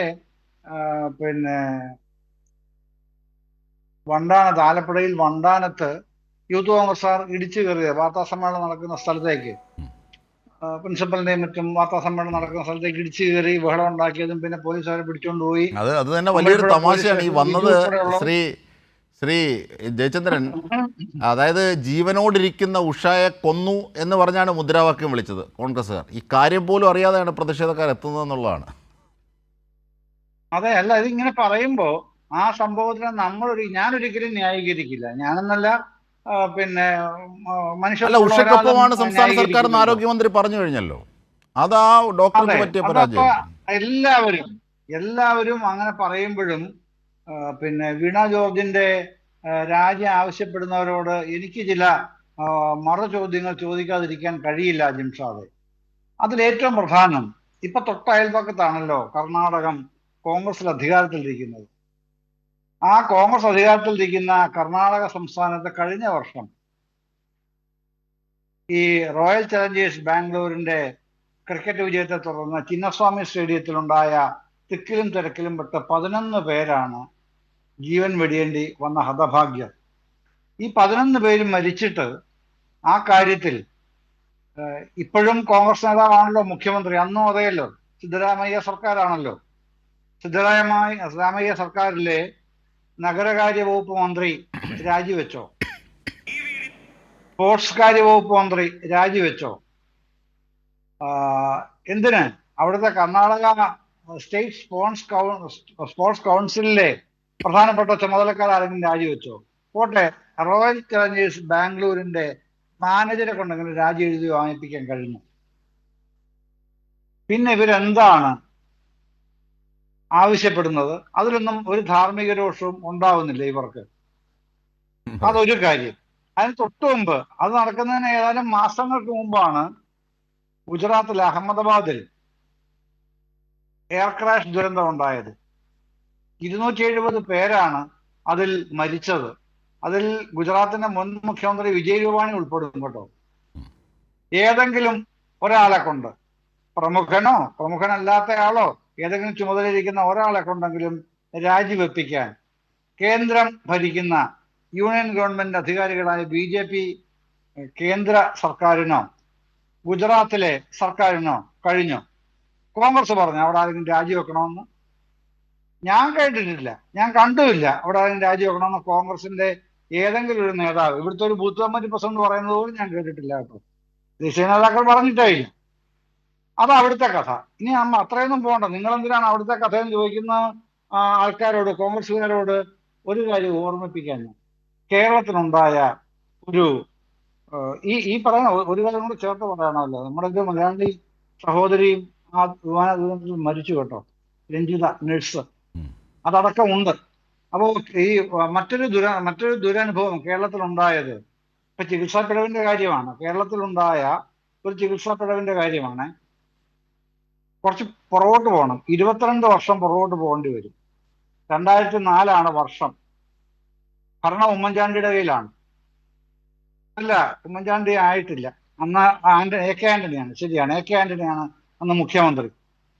കൃത്യം പറയാം, ഫെബ്രുവരി 26-ന്, ഇപ്പൊ ഏതാനും ദിവസങ്ങൾ കഴിഞ്ഞാൽ ആ വാർഷികമാകും, 22ാം വാർഷികമാകും. അന്ന് ഒരു സാധാരണ അസുഖവുമായി, ഉദരരോഗവുമായി പിന്നെ ഹോസ്പിറ്റലിൽ ചെല്ലുക, തിരുവനന്തപുരം മെഡിക്കൽ കോളേജ് ആശുപത്രിയിൽ ചെന്ന പ്രധാനപ്പെട്ട ഒരു VVIP അദ്ദേഹത്തിനെ അവിടെ അഡ്മിറ്റാക്കി. പിന്നെ അപ്പൊ അറിയാമല്ലോ, കോൺഗ്രസ് നേതാക്കന്മാരെല്ലാം ഓടിച്ചെല്ലും. കാരണം ഇത് അദ്ദേഹം പഴയ കോൺഗ്രസ്സുകാരനായിരുന്നു. കേന്ദ്രത്തിലും കേരളത്തിലും കോൺഗ്രസ് ആണ് ഭരണം. ഒക്കെയുള്ള സമയമാണ്. പിന്നെ അദ്ദേഹത്തിന് പെട്ടെന്ന് ഇൻഫെക്ഷൻ കൂടി, സർജറി വേണ്ടി വന്നു. സർജറി ചെയ്തു. സർജറിയെ തുടർന്ന് അദ്ദേഹം ദിവംഗതനായി, മരിച്ചു. അദ്ദേഹത്തിന്റെ പേര് സിക്കന്ദർ ഭക്ത് എന്നാണ്. ആള് കേരള ഗവർണറായിരുന്നു. AK ആന്റണി പറഞ്ഞു ഉടൻ സമഗ്ര അന്വേഷണം നടക്കും, മെഡിക്കൽ ബോർഡ് രൂപീകരിക്കും. മെഡിക്കൽ ബോർഡ് രൂപീകരിച്ചു. മെഡിക്കൽ ബോർഡിന്റെ ബുള്ളറ്റിനും പുറത്തിറങ്ങി. അതിന്റെ അപ്പുറത്തേക്ക് ഒരു അന്വേഷണം നടന്നില്ല, ഇന്നേ വരെ ഇല്ല കേട്ടോ. 22ാം വാർഷികമാകാൻ 2 ദിവസം കൂടി കഴിഞ്ഞാൽ മതി. സിക്കന്ദർ ഭക്തിന്റെ മരണം നടന്നിട്ട് ശ്രീ റോണി കെ ബേബി, ഏത് കോൺഗ്രസ്സുകാരനൊരു ഖേദം തോന്നി? സംസ്ഥാന ഗവർണറായിരുന്ന മനുഷ്യനാണ്, ഗവർണറായിരിക്കുകയാണ് മരിക്കുന്നത്. എന്തെങ്കിലും തോന്നിയോ? ഒരു അന്വേഷണം നിങ്ങൾ നടത്തിയോ? പ്രതിപക്ഷത്തിന്റെ സമ്മർദ്ദങ്ങൾക്കൊടുവിലാണ് അന്വേഷിക്കാമെന്ന് പറഞ്ഞത് പോലും. അതാണ് കേരളത്തിലെ അനുഭവം. പിന്നെ കർണാടകയുടെയും ഗുജറാത്തിന്റെയും കാര്യം ഞാൻ പറഞ്ഞല്ലോ. ഇവിടെ അതാണോ ചെയ്തത്? ഈ പ്രശ്നത്തിൽ, ഉഷയുടെ കേസിൽ അതാണോ ചെയ്തത്? തെറ്റാണ് സംഭവിച്ചത് എന്ന് സംസ്ഥാനത്തെ ആരോഗ്യമന്ത്രി തന്നെ പരസ്യമായി പൊതുസമൂഹത്തോട് പറയുന്നു. നടപടി ഉണ്ടാവും എന്ന് പറയുക മാത്രമല്ല, ഉറപ്പുവരുത്താനായി ആവശ്യമായ അന്വേഷണങ്ങൾ ഉൾപ്പെടെ അതീവ ജാഗ്രതയോടെ നടത്തുന്നു. 1 മണിക്കൂറിനകം തന്നെ റിപ്പോർട്ട് ലഭ്യമാക്കാൻ ബന്ധപ്പെട്ട പ്രധാനപ്പെട്ട ചുമതലക്കാരോട് ആവശ്യപ്പെടുന്നു. അവർ റിപ്പോർട്ട് കൊടുക്കുന്നു. ഇതെല്ലാം ഇന്നലെയും ഇന്നുമായിട്ട് നടന്ന കാര്യങ്ങളാണ്. അതിന്മേൽ എന്തൊക്കെയാണ് വേണ്ടത് എന്നുള്ള അന്വേഷണം അടക്കം നടക്കുന്നുണ്ട്. അതിനിടയിലാണ് ഒരു ഡോക്ടർ പറയുന്നത് കേട്ടു, അന്നത്തെ പ്രധാനപ്പെട്ട ചുമതലക്കാരിയായ ഡോക്ടറാണ് കേട്ടോ, ഇത് 5 വർഷം മുമ്പാണോ അതോ 20 വർഷം മുമ്പാണോ കിടക്കാൻ തുടങ്ങിയിട്ടെന്ന് അറിയാനായിട്ട് വേറെ വലിയ കെമിക്കൽ പരിശോധനകൾ വേണ്ടി വരും. ഏതെങ്കിലും ഒരു കോൺഗ്രസ് നേതാവിന്റെ പ്രതികരണം ഇതുമായി ബന്ധപ്പെട്ട് കണ്ടോ? ഇല്ലല്ലോ. അപ്പൊ നിങ്ങളുടെ ഈ പ്രതിഷേധം, നിങ്ങളുടെ വിമർശനങ്ങൾ എല്ലാം അപ്പോഴപ്പോഴുള്ള മാധ്യമ ശ്രദ്ധ നേടാൻ വേണ്ടി മാത്രമാണ് എന്ന് ഇതെല്ലാവരും ബോധ്യപ്പെടുത്തുന്നുണ്ട് ശ്രീ റോണി കെ ബേബി. അപ്പൊ മാധ്യമ ശ്രദ്ധയാണ് പ്രധാനം എന്നുള്ളതിന് ഇതിനേക്കാളും എത്രയോ തെളിവുകൾ വേണമെങ്കിൽ ഉദാഹരിക്കാം. ഇനി അതൊക്കെ പോട്ടെ, ഞാൻ അത് ആ ഭാഗം കൊണ്ട് നിർത്തുന്നു. അജിംഷാദ്, വയനാട്ടിലെ ടൗൺഷിപ്പ്, ആ ടൗൺഷിപ്പിനെ കുറിച്ച് ഞാൻ വിശദീകരിക്കുന്നില്ല, വിവരിക്കേണ്ട കാര്യമില്ല, അത് നമ്മൾ ഒരുപാട് ചർച്ച ചെയ്തിട്ടുള്ള വിഷയമാണ്. പക്ഷെ മറ്റൊരു കാര്യം പറയേണ്ടതുണ്ട്. 2.25 ഏക്കറാണല്ലോ കോൺഗ്രസ് വാങ്ങിച്ചതായി പ്രഖ്യാപിക്കുന്നത്. റോണി കെ ബേബിയും ഒരു ചർച്ച ചെയ്ത് പറയുന്നത് ഞാൻ കേട്ടിട്ടുണ്ട്. 2.25 ഏക്കറിന് ഇപ്പം സംസ്ഥാന സർക്കാർ കൊടുക്കുന്നത് ഒരാൾക്ക് 7 സെന്റ് വെച്ചാ, അതും അത്രയും വേണ്ട, ഇവർ 5 സെന്റെങ്കിലും വെച്ച് കൊടുത്താൽ 2.25 ഏക്കറിന് എന്ന് പറഞ്ഞാൽ 225 സെന്റിന് എത്ര പേർ കൊടുക്കാൻ കഴിയും അജിംഷാദ്? വീട് ഇങ്ങനെ കൊടുക്കുകയാണെങ്കിൽ ഇത് 50 പേർക്കെന്നാണ് ഇവർ അവകാശപ്പെടുന്നത്. അല്ല, എങ്ങനെ 50 പേരാണോ?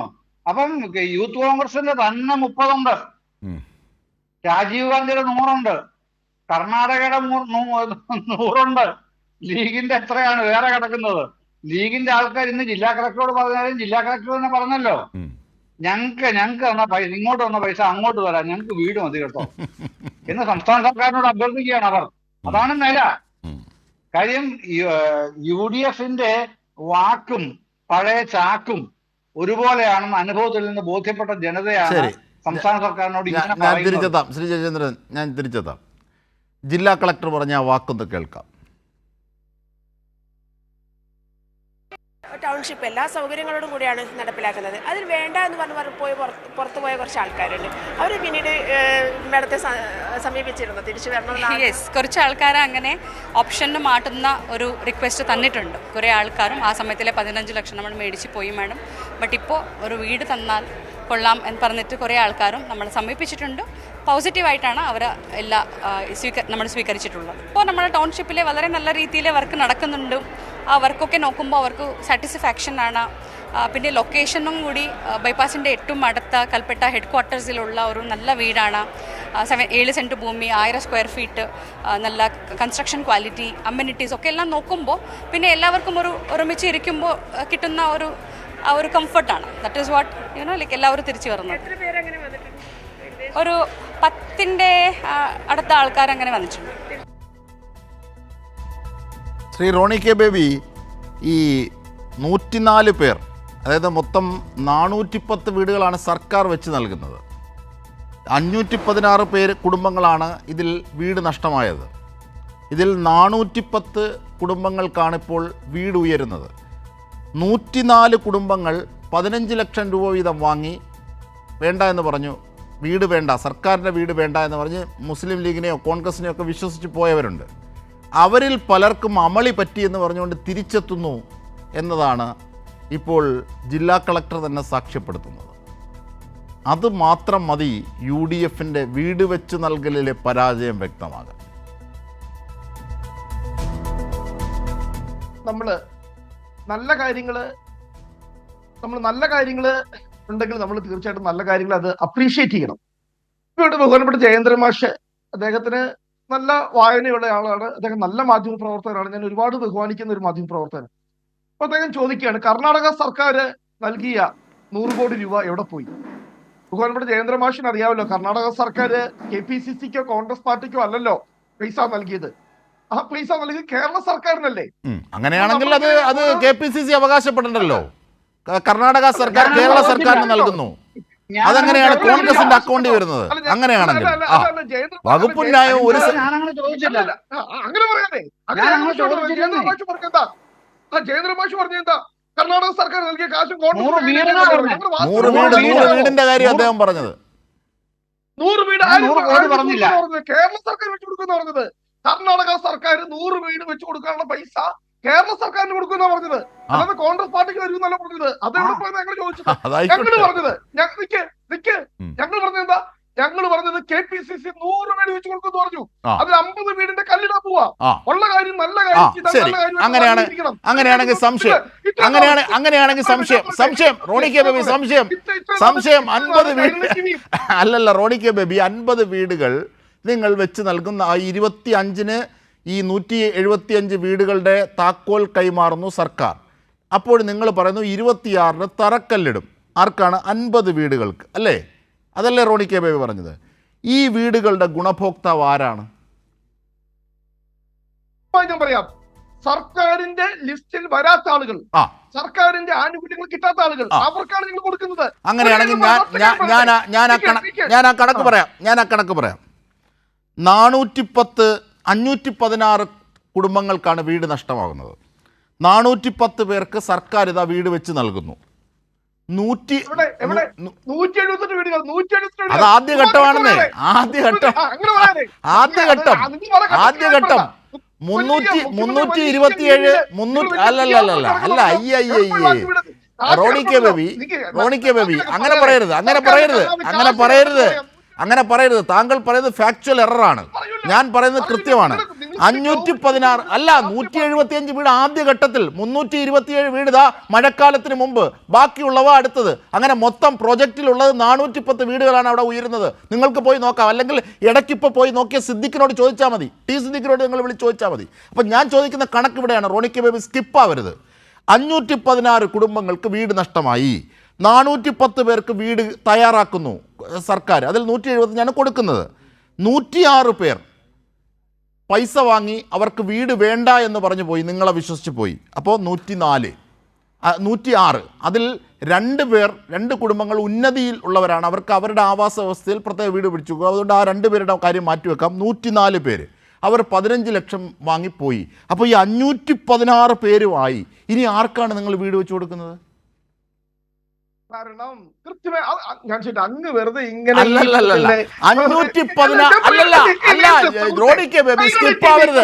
സ്കിപ്പാവരുത് പ്ലീസ്. താങ്കൾ കട്ട് ആൻഡ് ഡ്രൈഡ് ആയി ഈ കാര്യത്തെ സംബന്ധിച്ച് പറയണം. ഞാൻ പറയാം 500 ഇതിനകത്ത് ഈ കാര്യത്തിൽ പറയൂ. 516 കുടുംബങ്ങൾക്ക് വീട് നഷ്ടമായി. 410 പേർക്ക് സർക്കാർ ഇതാ വീട് വെച്ച് നൽകുന്നു. 106 പേർ പൈസയും വാങ്ങിപ്പോയി. അപ്പോൾ 516 അവിടെ ആയി. ഇനി നിങ്ങൾ ആർക്കാണ് വീട് വെച്ച് കൊടുക്കുന്നത്? അങ്ങേക്ക് കാര്യങ്ങൾ വളരെ കൃത്യമായിട്ട് അറിയാം. പലതരത്തിലുള്ള മാനദണ്ഡങ്ങൾ സർക്കാർ ഫിക്സ് ചെയ്തിട്ടുണ്ട്. ആ മാനദണ്ഡങ്ങളിൽ പെടാതെ ഏതെങ്കിലും ഒക്കെ നിസ്സാര കാരണങ്ങളുടെ പേര് പറഞ്ഞുകൊണ്ട് ഈ വീട് അങ്ങ് അട്ടഹസിക്കാതെ, വയനാട്ടിലെ ജനങ്ങൾ അട്ടഹസിക്കരുത്. എനിക്ക് അങ്ങോട്ട് വളരെ വിനീതമായിട്ട് പറയട്ടെ, അങ്ങ് ഒരു മുതിർന്ന മാധ്യമ പ്രവർത്തകനാണ്. ഇതുപോലെ ഉത്തരവാദിത്തമുള്ള ചാനലിൽ വന്നിരുന്ന് ഞങ്ങൾ ചെയ്യുന്ന ഒരു രാഷ്ട്രീയ പാർട്ടി ചെയ്യുന്ന ഒരു കാര്യത്തെ ഒരു മിനിമം നിങ്ങൾ കണ്ടെത്തിയ ഭൂമി അത് വാസയോഗ്യമാണോ? അത് അവിടുത്തെ ജനങ്ങൾ തീരുമാനിക്കും. കൈലക്ഷ്മി എൻക്വയറി ചെയ്യണ്ട. 3.24 ഏക്കർ സ്ഥലം ഞങ്ങൾ മേടിച്ചു, രജിസ്റ്റർ ചെയ്തു. അത് ആരുടെ പേരിലാണ്? അതിന്റെ ഉടമസ്ഥാവകാശം ആർക്കാണ്?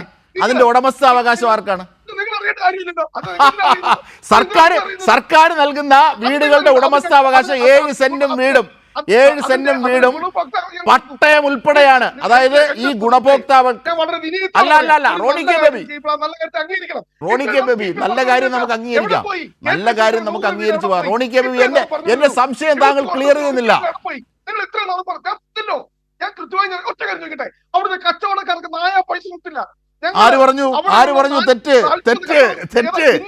വ്യാപാര മേഖലയിൽ കടകൾ നഷ്ടമായവർക്ക് 7 ലക്ഷം. സർക്കാർ പ്രഖ്യാപിച്ചതാണ് ഞാൻ പറയുന്നത്. സർക്കാർ പ്രഖ്യാപിച്ച് ഉത്തരവിറക്കുന്ന കാര്യമാണ്. 7 ലക്ഷം. സർവീസ് മേഖല, അതായത് ഈ സർവീസ് മേഖലയിൽ പോയവർക്ക് 10 ലക്ഷം. ഉൽപാദനശാലകൾ നഷ്ടപ്പെട്ടവർക്ക് 20 ലക്ഷം. ഇങ്ങനെ വിഭജിച്ച് നൽകി കഴിഞ്ഞു സർക്കാർ. ഇന്ന് നിങ്ങളുടെ ഉത്തരവ് വന്നു. അത് വിടും, അങ്ങനെ പറയരുത്.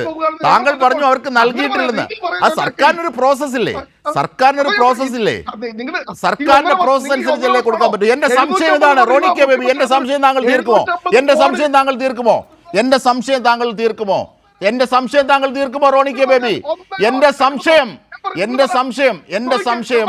അതായത് ഇന്നിപ്പോ സർക്കാർ നൽകുന്ന 410 വീടുകളിൽ ഭൂമിയും ആ ഉടമസ്ഥാവകാശം പട്ടയമടക്കമാണ് ആ വീട് 7 സെന്റും ആ ഗുണഭോക്താക്കൾക്ക്, ആ ദുരന്ത ബാധിതർക്ക് നൽകുന്നത്. പക്ഷേ നിങ്ങൾ വാങ്ങിയ ഭൂമിയുടെ ഉടമസ്ഥാവകാശം ആർക്ക് നൽകും? നിങ്ങൾ വാങ്ങിയത് ആരുടെ പേരിലാണിപ്പോൾ? ഈ കൊടുക്കുന്ന ഭൂമി നിങ്ങൾ പിരിച്ച് എടുത്ത പണം കൊണ്ടാണല്ലോ ഇപ്പോൾ ഭൂമി വാങ്ങിയെന്ന് പറയുന്നത്. ആ ഭൂമി വാസയോഗ്യമാണോ? ആ 50 വീടുകളുടെ ഉടമസ്ഥാവകാശം ആർക്ക് കൊടുക്കും? ആർക്കാണുള്ളത്? പക്ഷേ അപ്പോൾ ഈ വീട് ആരുടെ പേരിലാണ്, ഈ വസ്തുക്കൾ ആരുടെ പേരിലാണ് നിങ്ങൾ വാങ്ങിയിരിക്കുന്നത്? നിങ്ങൾ ഈ പട്ടയത്തിന്റെ കാര്യം പറയുന്നത്, നിങ്ങൾ ഈ പറയുന്നത് സ്വകാര്യ വ്യക്തിയുടെ എസ്റ്റേറ്റിനകത്ത് പോയി കേസ് നടത്തിയിട്ട് പട്ടയം കൊടുത്ത് വിൽക്കാൻ ഇത് കൃത്യമായി എന്താ? ഞങ്ങൾ ഭൂമിയുടെ രജിസ്ട്രേഷൻ, നിങ്ങളുടെ കയ്യിലല്ലേ രജിസ്ട്രേഷൻ വകുപ്പ് ഇരിക്കുന്നത്, നിങ്ങൾ അന്വേഷിക്കുക. ഞാൻ ചലഞ്ച് ചെയ്യുന്നു, നിങ്ങൾ അന്വേഷിക്കുക. ഞങ്ങൾ വളരെ കൃത്യമായി തന്നെ ഇതിന്റെ ഗുണഭോക്താക്കൾ നിങ്ങൾ 7 സെന്റ് കൊടുക്കുമ്പോൾ നിങ്ങൾ 8 സെന്റാണ് കൊടുക്കുന്നത്. നിങ്ങൾ 1000 സ്ക്വയർ ഫീറ്റിന്റെ വീട് വെക്കുമ്പോൾ നിങ്ങൾ 1100 സ്ക്വയർ ഫീറ്റിന്റെ വീടാണ് കൊടുക്കുന്നത്. പക്ഷേ തറക്കല്ല് പോലും ഇട്ടിട്ടില്ല. എവിടെ പോയി? ഇങ്ങനെ ഒരുപാട് യുക്തിരഹിതമായ സംശയങ്ങൾ ഉയരുന്നതിനിടയിൽ നിങ്ങൾ ഇപ്പോഴും അവകാശവാദം പറയുന്നത് ഇനി അത് അങ്ങനെയാണെന്ന് തന്നെ ഒരു വാദത്തിന് വേണ്ടി അംഗീകരിച്ചാൽ പോലും അത് തറക്കല്ല് പോലും ഇട്ടിട്ടില്ല. നിങ്ങൾ പറഞ്ഞ എത്ര ദിവസമാണ് തറക്കല്ലിടുന്നത് മാറ്റിയത്? എത്ര ദിവസമാണ് മാറ്റിയത്? കഴിഞ്ഞ വർഷം അവസാനം ചെയ്യുമെന്ന് പറഞ്ഞു. ഈ മാസം തുടങ്ങുന്നതിന് മുമ്പ് ചെയ്യുമെന്ന് പറയുന്നു. ഇതാ വീണ്ടും 26. കേരള സർക്കാർ 1.5 വർഷം എടുത്തില്ലേ? നിങ്ങളുടെ 750 കോടി രൂപ മുഖ്യമന്ത്രിയുടെ ദുരിതാശ്വാസ നിധിയിലേക്ക് 1.5 വർഷം പോയി. നിങ്ങൾ അവിടെ നോക്കി. നിങ്ങൾക്ക് എത്ര പണമാണ് കിട്ടിയത്? അപ്പൊ നിങ്ങൾക്ക് എത്ര പണമാണ് കിട്ടിയത്? നിങ്ങൾക്ക് എത്ര പണമാണ് കിട്ടിയത്? അല്ലല്ല, നിങ്ങൾക്ക് എത്ര പണമാണ് കിട്ടിയത്? റോണി കെ ബേബിക്ക് എത്ര പണം കിട്ടി? ഈ കോൺഗ്രസിനും യൂത്ത് കോൺഗ്രസിനും എത്ര പണമാണ് പിരിച്ചത്? കണക്കുണ്ടോ? പക്ഷെ നിങ്ങൾ ഈ കൊടുക്കുന്ന കണക്കും അക്കത്തിലും അക്ഷരത്തിലും യോജിക്കുന്നില്ല. നിങ്ങൾ ഇത്രയും കാലം പറഞ്ഞോണ്ടിരുന്നത് എവിടെ പോയി പണം, എവിടെ പോയി കണക്ക്, എവിടെ പോയി വീട്? അതിപ്പോഴും ചോദിക്കുന്നു. അംഗീകരിക്കണം, മാന്യത കാണിക്കണം. ഇവിടെ സനീഷ് പറഞ്ഞു ഉമ്മൻചാണ്ടിയുടെ കാലത്ത് 4000 വീട്. നിങ്ങളുടെ മന്ത്രിയല്ലേ, നിങ്ങളുടെ മന്ത്രി അബ്ദുൾ റഹ്മാൻ 2017 നിയമസഭാ മന്ത്രി കണക്കാക്കിയിട്ട് പറയാം വീടുകളുടെ എണ്ണം എന്ന് പറയുന്നത് 4 ലക്ഷത്തിൽ പരം വീടുകൾ ഉമ്മൻചാണ്ടിയുടെ കാലത്ത് കൊടുത്തത് നിങ്ങളുടെ മന്ത്രി പറഞ്ഞതാ. എന്നിട്ടും വന്ന് ഈ നുണ പറയണോ? 5 ലക്ഷം വീടുകൾ ഉയരുന്ന കണക്ക് പറഞ്ഞപ്പോ അത് സത്യമാണ്. കണക്കുകളിലാണ് സജേഷ് പറഞ്ഞത്, കണക്കുകളിലാണ്. എസ് കെ സജേഷ് അതായത് ഈ വയനാട് ഗുണഭോക്താക്കൾ ആര് എന്ന ചോദ്യത്തിന് കൃത്യമായ ഉത്തരവില്ല. കാരണം സർക്കാരിൻ്റെ മാനദണ്ഡ പ്രകാരമുള്ളവർക്കൊക്കെ വീട് നൽകി, പക്ഷേ സർക്കാരിൻ്റെ മാനദണ്ഡത്തിന് പുറത്തുള്ളവർക്ക് വീട് നൽകും. അപ്പോൾ അതിൻ്റെ ഉടമസ്ഥാവകാശം ചോദിക്കുന്നു. ഇതൊക്കെ ആണെങ്കിൽ തന്നെയും ഈ വീടുകൾ ഉയർന്നിട്ട് പോലുമില്ല. 1100 സ്ക്വയർ ഫീറ്റ്, സർക്കാരിനേക്കാൾ 100 സ്ക്വയർ ഫീറ്റ് അധികം കൊടുക്കുന്ന ഈ വീടുകൾക്ക് തറക്കല്ല് പോലും ഇട്ടിട്ടില്ല. ഇങ്ങനെയൊക്കെയുള്ളൊരു പശ്ചാത്തലത്തിൽ കോൺഗ്രസിൻ്റെ നറേറ്റീവ് ഈ വിധത്തിലാണ് പുരോഗമിക്കുന്നത്. താങ്കൾക്ക് മറുപടി പറയാം, എണ്ണി മറുപടി പറയാം. അല്ല, മറ്റുള്ളവർക്ക് സ്വപ്നം വിതരണം ചെയ്യുമ്പോൾ അത് പഴങ്കഞ്ഞി ആവണമെന്നില്ല, ബിരിയാണി എന്ന് തന്നെ പറയുന്നതാണ് നല്ലത്. പക്ഷേ നടത്തിയ പ്രസ്താവനകൾ എന്തായിരുന്നു എന്ന് ഇക്കൂട്ടരെല്ലാം ഓർക്കുന്നത് നല്ലതാണ്. DYFI അവിടെ 25 വീടുകൾ നിർമ്മിച്ചു കൊടുക്കുമെന്ന് പറഞ്ഞപ്പോൾ അന്നത്തെ പ്രസിദ്ധനായ യൂത്ത് കോൺഗ്രസിൻ്റെ പ്രസിഡന്റ് വന്ന് പറഞ്ഞു ഞങ്ങൾ 30 വീടുകൾ നിർമ്മിച്ചു കൊടുക്കുമെന്ന്. DYFI മുന്നോട്ട് പോയി, അവർ ആക്രിപെറുക്കി, തരച്ചുമടെടുത്തു, അതുപോലെ തന്നെ മറ്റ് കായിക ജോലികൾ ചെയ്തു. ജനങ്ങളിൽ നിന്ന് സംഭാവനയല്ലാതെ തന്നെ 100 വീടുകൾ നിർമ്മിക്കാനുള്ള 20 കോടി രൂപയിൽ പരം സർക്കാരിലേക്ക് കൃത്യമായി ഏൽപ്പിച്ചു. അതുൾപ്പെടെ പെട്ടുകൊണ്ടാണ് അവിടെ ഇപ്പോൾ അതിൻ്റെ ഭാഗമായിട്ട് വീടിൻ്റെ പ്രവൃത്തി നടന്നുകൊണ്ടിരിക്കുന്നത് എന്ന് നമുക്കറിയാം. എന്നാൽ കോൺഗ്രസ് വേറെയും 100 വീട് പ്രഖ്യാപിച്ചു. ഞാനതിൻ്റെ ഓരോന്നിൻ്റെയും ആവർത്തനങ്ങൾ പറയുന്നില്ല. ശ്രീ VD സതീശൻ പറഞ്ഞതുപോലെ ഞങ്ങൾ 300 വീടുകൾ നിർമ്മിക്കുമെന്ന് പറഞ്ഞ ആ 30 സെക്കൻഡിൻ്റെ കണക്കുണ്ടല്ലോ, ആ കണക്കിൽ അവരിപ്പോഴും പറയുന്ന ഒരു കളവ് നോക്ക്. കർണാടക 100 വീടിനുള്ള പണം നൽകിയെന്ന് ഞാൻ പറയട്ടെ, പ്രയാസപ്പെടല്ലേ, പ്രയാസപ്പെടണ്ട. താങ്കൾക്ക് നല്ലവണ്ണം പറയാനുള്ള കാര്യങ്ങൾ ഞാൻ പറഞ്ഞു തരാം, പ്രയാസപ്പെടണ്ട. ഞാൻ താങ്കൾ പറയുന്ന ആസ്വദിച്ച് കേൾക്കുകയായിരുന്നു. കാരണം അതെല്ലാം ഞാൻ മാത്രമല്ലല്ലോ, കേരളത്തിലെ ജനങ്ങൾ കൂടി കേൾക്കുന്നുണ്ടല്ലോ എന്നതായിരുന്നു എൻ്റെ സന്തോഷം. ഒന്ന്, കർണാടകത്തിലെ സർക്കാർ 100 വീടിനുള്ള പണം നൽകി എന്നുള്ളത് ആവർത്തിക്കുകയാണ്. കർണാടകത്തിലെ സർക്കാർ 10 കോടി രൂപയാണ് നൽകിയിട്ടുള്ളത്. ആ 10 കോടി നൽകുമ്പോൾ അത് സർക്കാരുകൾ തമ്മിലാണ്. പ്രിയപ്പെട്ട സുഹൃത്തെ, ഞങ്ങളുടെ ഈ മലബാറിലൊക്കെ പണം പയറ്റ് എന്ന് പറയുന്ന ഒരു ഏർപ്പാടുണ്ട്. അപ്പോൾ അത് മറ്റുള്ള സ്ഥലത്തുള്ള ആളുകൾക്ക് അറിയുമെന്നറിയില്ല. ഒരാൾ മറ്റൊരാളെ സഹായിച്ചാൽ തിരിച്ച് അങ്ങോട്ടും സഹായിക്കുക എന്ന് പറയുന്നത്. അതുപോലെ നിങ്ങൾ കണക്ക് കൂട്ടുകയാണെങ്കിൽ ഹിമാചൽ പ്രദേശിൽ നിങ്ങളാണല്ലോ ഉള്ളത്, അവിടെ പ്രകൃതി ദുരന്തം ഉണ്ടായപ്പോൾ 7 കോടി രൂപ കേരളത്തിലെ സർക്കാർ കൊടുത്തിട്ടുണ്ട്. ആ പയറ്റ് അവിടെ തീർന്നു എന്നുള്ളത് വേണേൽ കൂട്ടിക്കോ കേട്ടോ. അത് സംസ്ഥാന സർക്കാരുകൾ അങ്ങോട്ടും ഇങ്ങോട്ടും സഹായിക്കുന്നതാണ്. അത് കോൺഗ്രസിൻ്റെ AICCയുടെ ഫണ്ട് എടുത്ത് കൊടുക്കുന്നതല്ല എന്ന് ഇനി മാന്യതയുടെ പേരിലെങ്കിലും നിങ്ങൾ പറയുന്നത് ശരിയല്ല എന്നുള്ളതാണ് പറയാനുള്ളത്. കേരള സർക്കാർ ഇതിൽ പരം ഒരുപാട് കോടി രൂപ തമിഴ്നാടിന് മറ്റ് സംസ്ഥാനങ്ങൾക്ക് പ്രകൃതി ദുരന്തം എവിടെയുണ്ടായാലോ പരസ്പരം ഇന്ത്യയിലെ സംസ്ഥാനങ്ങൾ സഹായിക്കും. നിങ്ങൾ സഹായിച്ചത് കോൺഗ്രസിൻ്റെ പേരിലാണ് എന്ന് പറയുന്നതിനെ ഉളുപ്പില്ലായ്മ എന്നുള്ളതല്ലാതെ മറ്റൊന്നും പറയാൻ വേണ്ടി പറ്റില്ല. ഇന്ന് വരെ ഹിമാചലിനെ സഹായിച്ചത് CPMൻ്റെ പേരിലാണ്, CPMൻ്റെ പോളിറ്റ് ബ്യൂറോ തീരുമാനിച്ചിട്ടാണ് എന്ന് ഞങ്ങൾ പറയില്ല. അത് പറയുന്നത് അന്തസ്സല്ല എന്നുള്ളതാണ് പറയാനുള്ളത്. നിങ്ങൾ ജനങ്ങളിൽ നിന്ന് പിരിച്ച കാശത്രേ അതൊന്ന് പറയും. അതറിയാൻ കേരളത്തിലെ ജനങ്ങൾക്ക് താല്പര്യമില്ലേ? നിങ്ങളൊരു ആപ്പിലൂടെയാണല്ലോ പിരിച്ചത്. ആപ്പ് എവിടെ? അതെങ്കിലും കാണണ്ടേ? ആപ്പുമില്ല, കാശുമില്ല, ഒരു കോപ്പുമില്ല എന്ന് പറഞ്ഞിട്ട് പിന്നെ ജനങ്ങളെ പറ്റിക്കാൻ വീണ്ടും കാര്യങ്ങൾ പറഞ്ഞുകൊണ്ടിരിക്കുകയാണോ? ഇവിടെ നിങ്ങളുടെ വീട് നിർമ്മിക്കാൻ നിങ്ങൾ വാങ്ങിയ സ്ഥലം ഉൾപ്പെടെയുള്ള കാര്യം അത് പര്യാപ്തമല്ല എന്നും അവിടെയുള്ള അസൗകര്യങ്ങളും എല്ലാം അറിയാം. ഇപ്പോൾ ബഹുമാനപ്പെട്ട കലക്ടർ പറഞ്ഞൊരു കാര്യം ഇവിടെ കാണിച്ചല്ലോ. അതായത് ഇങ്ങനെ നിങ്ങളുടെ എല്ലാം മോഹന വാഗ്ദാനങ്ങൾ പെട്ട് പോയ ആളുകൾ തിരിച്ചു വരികയാണ്. അവർക്ക് കൽപ്പറ്റ ടൗണിൻ്റെ വോക്കബിൾ ഡിസ്റ്റൻസിലുള്ള ഒരു വലിയ ടൗൺഷിപ്പിലേക്ക് അവർക്ക് മാറാൻ വേണ്ടി കഴിയുകയാണ്. നിങ്ങൾ ഇനി ഏത് രീതിയിൽ പ്രചരിപ്പിച്ചാലും പ്രിയപ്പെട്ട സുഹൃത്തെ, ഒറ്റ കാര്യം പറയാം, ലോകത്തിന് തന്നെ മാതൃകയായ ഒരു പുനരധിവാസമാണ് നടക്കുന്നത്. അവിടെ കടകൾ നഷ്ടപ്പെട്ട ആളുകളുടെ കാര്യം പറഞ്ഞു. 7 ലക്ഷം രൂപ വെച്ച് ഓരോ കടയ്ക്ക് കൊടുക്കുന്നു, കടമുറിക്ക് കൊടുക്കുന്നു. പിന്നീട് അങ്ങോട്ടുള്ള കടകൾക്ക് 2.5 ലക്ഷം രൂപ വെച്ച് കൊടുക്കുന്നു. മറ്റാശ്വാസങ്ങളെല്ലാം ആയി മുന്നോട്ട് പോകുമെന്നുള്ള കാര്യത്തിൽ തർക്കമില്ല. പിന്നെ പറയുന്ന കൂട്ടത്തിൽ പ്രിയപ്പെട്ട സുഹൃത്തെ, കളവ് പറയരുത്. ഭൂമിയിലാണ് വീട് നിർമ്മിക്കാൻ വേണ്ടി കഴിയൂ. 4 ലക്ഷം വീട് നിർമ്മിച്ചു എന്നുള്ളത് നിങ്ങൾ സ്വപ്നത്തിലാണോ? പ്രിയപ്പെട്ട റോണി കെ ബേബിയോട് ചോദിക്കാനുള്ളത്, നിങ്ങളുടെ പ്രദേശത്ത് UDFൻ്റെ കാലത്ത് അനുവദിച്ച ഏതെങ്കിലും വീട് കാണിക്കാൻ വേണ്ടി പറ്റുമോ? നിങ്ങൾ നിങ്ങളുടെ പ്രദേശത്തേക്ക് ഇറങ്ങി നോക്കൂ. ലൈഫ് വീടുകൾ നിറഞ്ഞു നിൽക്കുന്നത് നിങ്ങൾക്ക് കാണാം. അതാണ് 5 ലക്ഷം വീടുകളെന്ന് പറയുന്നത്. 5 ലക്ഷം പുഞ്ചിരികളാണ്. ആ പുഞ്ചിരികളാണ് തുടരുക. നിങ്ങളുടെ കാലത്ത് ഇതെല്ലാം നഷ്ടപ്പെട്ടവരുടെ കരച്ചിലുകളും അതുപോലെ തന്നെ ഒരു ഇരുണ്ട കാലവുമായിരുന്നു എന്ന് ആർക്കാണ് അറിയാത്തത്? പിന്നെ എത്ര തുക ചെലവഴിച്ചു? ഇനിയെങ്കിലും കണക്ക് പറയുമ്പോൾ VD സതീശനോട് പറയുക, ഭവന നിർമ്മാണത്തിന് ഇത്ര തുക ചെലവഴിച്ചു, പെൻഷന് ഇത്ര തുക ചെലവഴിച്ചു, ആരോഗ്യ മേഖലയിൽ ഇത്ര തുക ചെലവഴിച്ചു എന്ന് പറയണ്ടേ? പെൻഷൻ 62 ലക്ഷം ആളുകൾക്ക് കേരളത്തിൽ 2000 രൂപ വെച്ച് സാമൂഹ്യ സുരക്ഷാ പെൻഷൻ കേരളത്തിൽ ലഭിക്കുന്നു. ഏതാണ്ട് ഈ 2016 മുതൽ ഉള്ള കണക്ക് പരിശോധിച്ചാൽ 90,000 കോടിയിൽ പരം രൂപ ചെലവഴിച്ചു. നിങ്ങൾ 5 വർഷം എത്രയാ ക്ഷേമ പെൻഷന് മാറ്റിവെച്ചത്? കൃത്യം കണക്കില്ലേ? അത് 10,000 കോടിയിൽ താഴെയല്ലേ? 10,000 കോടിയും 90,000 കോടിയും തമ്മിലുള്ള വ്യത്യാസം എന്ന് പറയുന്നത്. ആ വ്യത്യാസത്തെ കാണണ്ടേ?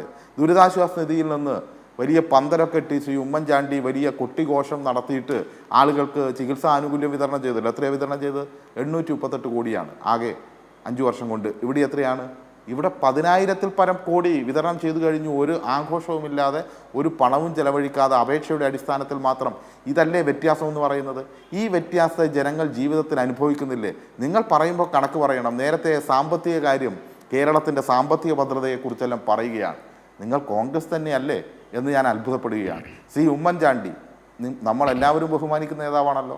അദ്ദേഹം ഭരണാവസാന ഘട്ടത്തിൽ പറഞ്ഞൊരു കാര്യം ഉണ്ടായിരുന്നു. കാര്യം എന്തായിരുന്നു പറഞ്ഞ? സർക്കാർ ജീവനക്കാരുടെയും മറ്റെല്ലാം ആനുകൂല്യം വെട്ടി തകർത്ത് ഇല്ലാതാക്കിയതിന് ശേഷം നടത്തിയൊരു പത്രസമ്മേളനം. അതിൽ പറഞ്ഞ കാര്യം, കേരളത്തിൻ്റെ വരുമാനത്തിൻ്റെ 85% പെൻഷനും ശമ്പളവും വിതരണം ചെയ്യാൻ വേണ്ടി ചെലവഴിക്കുന്നു. എൻ്റെ വാചകമല്ല, ഉമ്മൻചാണ്ടിയുടെ വാചകം. അത് കഴിഞ്ഞ് പലിശ കൂടിയായാൽ 102% പിന്നെ നിത്യനിദാന ചെലവ് നടക്കണമെങ്കിൽ കടം വാങ്ങേണ്ട അവസ്ഥയാണ്. പ്രിയപ്പെട്ട സുഹൃത്തെ, കേരളത്തിൽ ഇപ്പോഴെന്താണ് അവസ്ഥ? 60% റവന്യൂ വരുമാനത്തിൽ നിന്ന് കേരളത്തിൻ്റെ ഈ പറഞ്ഞ എല്ലാ ചെലവുകളും നിർവഹിച്ച് 40%-ലധികം തുക കേരളത്തിൽ വികസന പ്രവർത്തനത്തിന് വേണ്ടി ഉപയോഗിക്കുന്നു. അതുകൊണ്ടാണ് കേരളത്തിൽ വികസനം കാണുന്നത്. അടിസ്ഥാന സൗകര്യ വികസനത്തിന് ബജറ്റിന് പുറത്ത് കിഫ്ബിയിലൂടെ ഏതാണ്ട് 1 ലക്ഷം കോടിയിൽ പരം രൂപയുടെ പദ്ധതികൾ കേരളത്തിൽ നടപ്പിലാക്കുന്നു. അങ്ങനെയാണ് നല്ല റോഡുകൾ ഉണ്ടായത്. അങ്ങനെയാണ് ദേശീയപാത മുന്നോട്ട് പോകുന്നത്. അങ്ങനെയാണ് മലയോര ഹൈവേ ഉള്ളത്. അങ്ങനെയാണ് തീരദേശ ഹൈവേ ഉള്ളത്. അതുകൊണ്ടാണ് വാട്ടർ മെട്രോ ഉള്ളത്. അതുകൊണ്ടാണ് മറ്റോരോ ആശുപത്രി കെട്ടിടങ്ങൾ ഇത്ര മനോഹരമായത്. സ്വകാര്യ ആശുപത്രികളെ വെമ്പുന്ന 5 സ്റ്റാർ ഹോസ്പിറ്റലുകളെ വെമ്പുന്ന നിലയിലേക്ക് മാറിയത്. അങ്ങനെയാണ് നമ്മുടെ സർക്കാരിൻ്റെ ഗസ്റ്റ് ഹൗസുകൾ മെച്ചപ്പെട്ടത്. അത് സാധാരണക്കാരന് ലഭ്യമാകുന്ന സാഹചര്യത്തിലേക്ക് മാറിയത്. കേരളമാകെ മാറിയിരിക്കുന്നു. നിങ്ങൾക്ക് അഭിമാനിക്കാം. ലോകം കണ്ടിരിക്കേണ്ട ഏറ്റവും പ്രധാനപ്പെട്ട 10 ഇടങ്ങൾ തിരഞ്ഞെടുക്കുമ്പോൾ BBC ഉൾപ്പെടെ പറയുന്നു അതിലൊന്ന് കേരളമാണ് എന്തുകൊണ്ടാണ് കേരളമാകുന്നത്? കേരളം ആരോഗ്യരംഗത്ത്, വിദ്യാഭ്യാസ രംഗത്ത്, ക്രമസമാധാന രംഗത്ത് കലാപങ്ങളില്ലാത്ത സുരക്ഷിതമായ മനോഹര കേരളം. ആ കേരളത്തിലല്ലേ നിങ്ങളും ഞാനും ജീവിക്കുന്നത്. അതിൽ നമുക്ക് അഭിമാനിക്കാം. ആ അഭിമാന നേട്ടം ഈ കാലയളവിൽ ഉണ്ടാക്കാൻ വേണ്ടി കഴിഞ്ഞു എന്നതാണ് ഏറ്റവും പ്രധാനപ്പെട്ടത്. നിങ്ങൾ ആരോപണങ്ങൾ, വിവാദങ്ങൾ ഇതിലൂടെ മാത്രം പോകുന്നു. സത്യം പറയാൻ നിങ്ങൾക്ക് കഴിയില്ല. അതിൽ നിങ്ങളെ കുറ്റപ്പെടുത്തുന്നില്ല. കാരണം സത്യസന്ധമായി എങ്ങനെയാണ് നിങ്ങൾക്ക് ഈ ഗവൺമെൻറ് വിമർശിക്കാൻ വേണ്ടി പറ്റുക? അഴിമതി ആരോപണങ്ങൾ ഉന്നയിക്കാൻ വേണ്ടി പറ്റുമോ? അഴിമതി ആരോപണങ്ങളുമായി നിങ്ങൾ കോടതിയിലേക്ക് പോയി. കോടതിയിലേക്ക് പോയപ്പോൾ കോടതി, കേരളത്തിലെ ഹൈക്കോടതി, സ്പ്രിംഗ്ലർ, അതുപോലെ തന്നെ KFON, അതുപോലെ തന്നെ AI ക്യാമറ, ഇതെല്ലാം ഹർജി ചുരുട്ടി കയ്യിൽ കൊടുത്തിട്ട് പറഞ്ഞത് പബ്ലിക് ഇൻട്രസ്റ്റ് അല്ല, പബ്ലിസിറ്റി ഇൻട്രസ്റ്റ് ആണ് കേരളത്തിലെ പ്രതിപക്ഷ നേതാവിനും പഴയ പ്രതിപക്ഷ നേതാവിനുമെന്ന് കേരളത്തിൻ്റെ ഹൈക്കോടതി പറഞ്ഞില്ലേ? നിങ്ങൾ ഏതെല്ലാം കേസുകളുമായി വന്നു. എന്നാൽ പഴയ കാലം നിങ്ങൾ ഓർക്കണ്ടേ? ആ പഴയ കാലത്ത് പാലാരിവട്ടം പാലം, ഒരു ഓട്ടോറിക്ഷ ഓടുമ്പോൾ ഗിരിധരൻ എന്ന് പറയുന്ന ഒരു ഓട്ടോറിക്ഷ ഡ്രൈവർ പരാതി കൊടുത്തിട്ടാണ് ആ പാലാരിവട്ടം പൊളിക്കുന്ന അവസ്ഥയിലേക്ക്, പാലം പൊളിച്ച് പണിയേണ്ട അവസ്ഥയിലേക്ക് വന്നതും അതിൽ അഴിമതി പുറത്തു വന്നതും മന്ത്രിക്കുൾപ്പെടെ ജയിലിൽ കിടക്കേണ്ട സാഹചര്യം ഉണ്ടായതുമെല്ലാം നമ്മൾ കണ്ടതാണ്. ഞാനതിൻ്റെ മറ്റ് വിശദാംശങ്ങളിലേക്ക് പോകുന്നില്ല.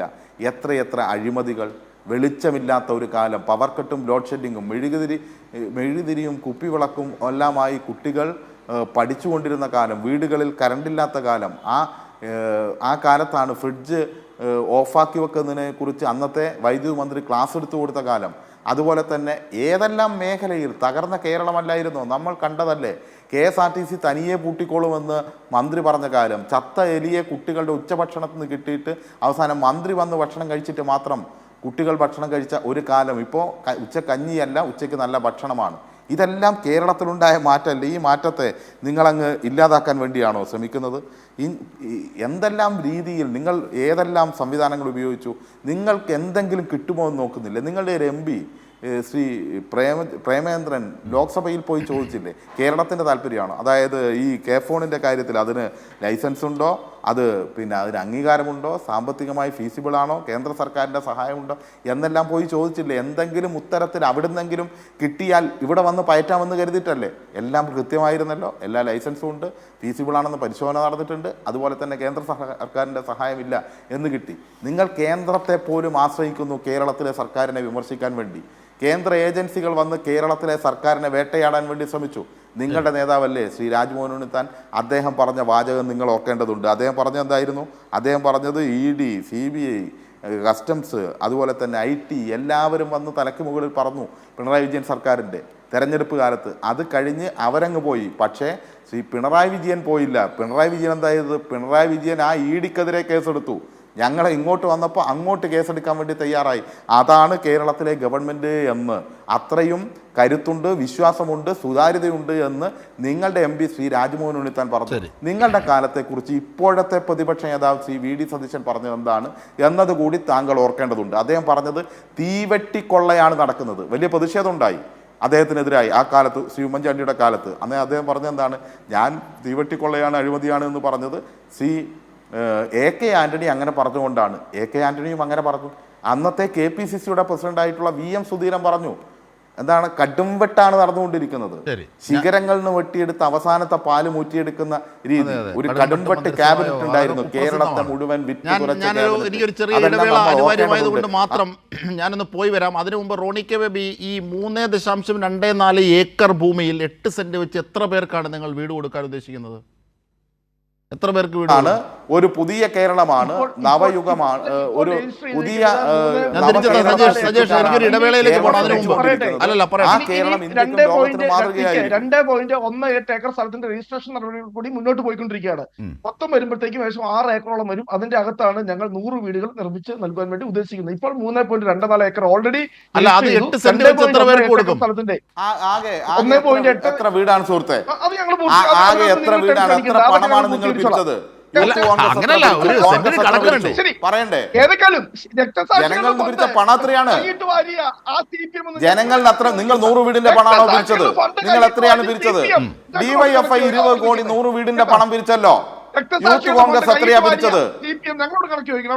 അല്ല റോണി കെ 3.24 ഏക്കറിൽ ഞങ്ങൾക്ക് നേരെയുള്ള ആക്ഷേപം വരില്ല സുഹൃത്തെ.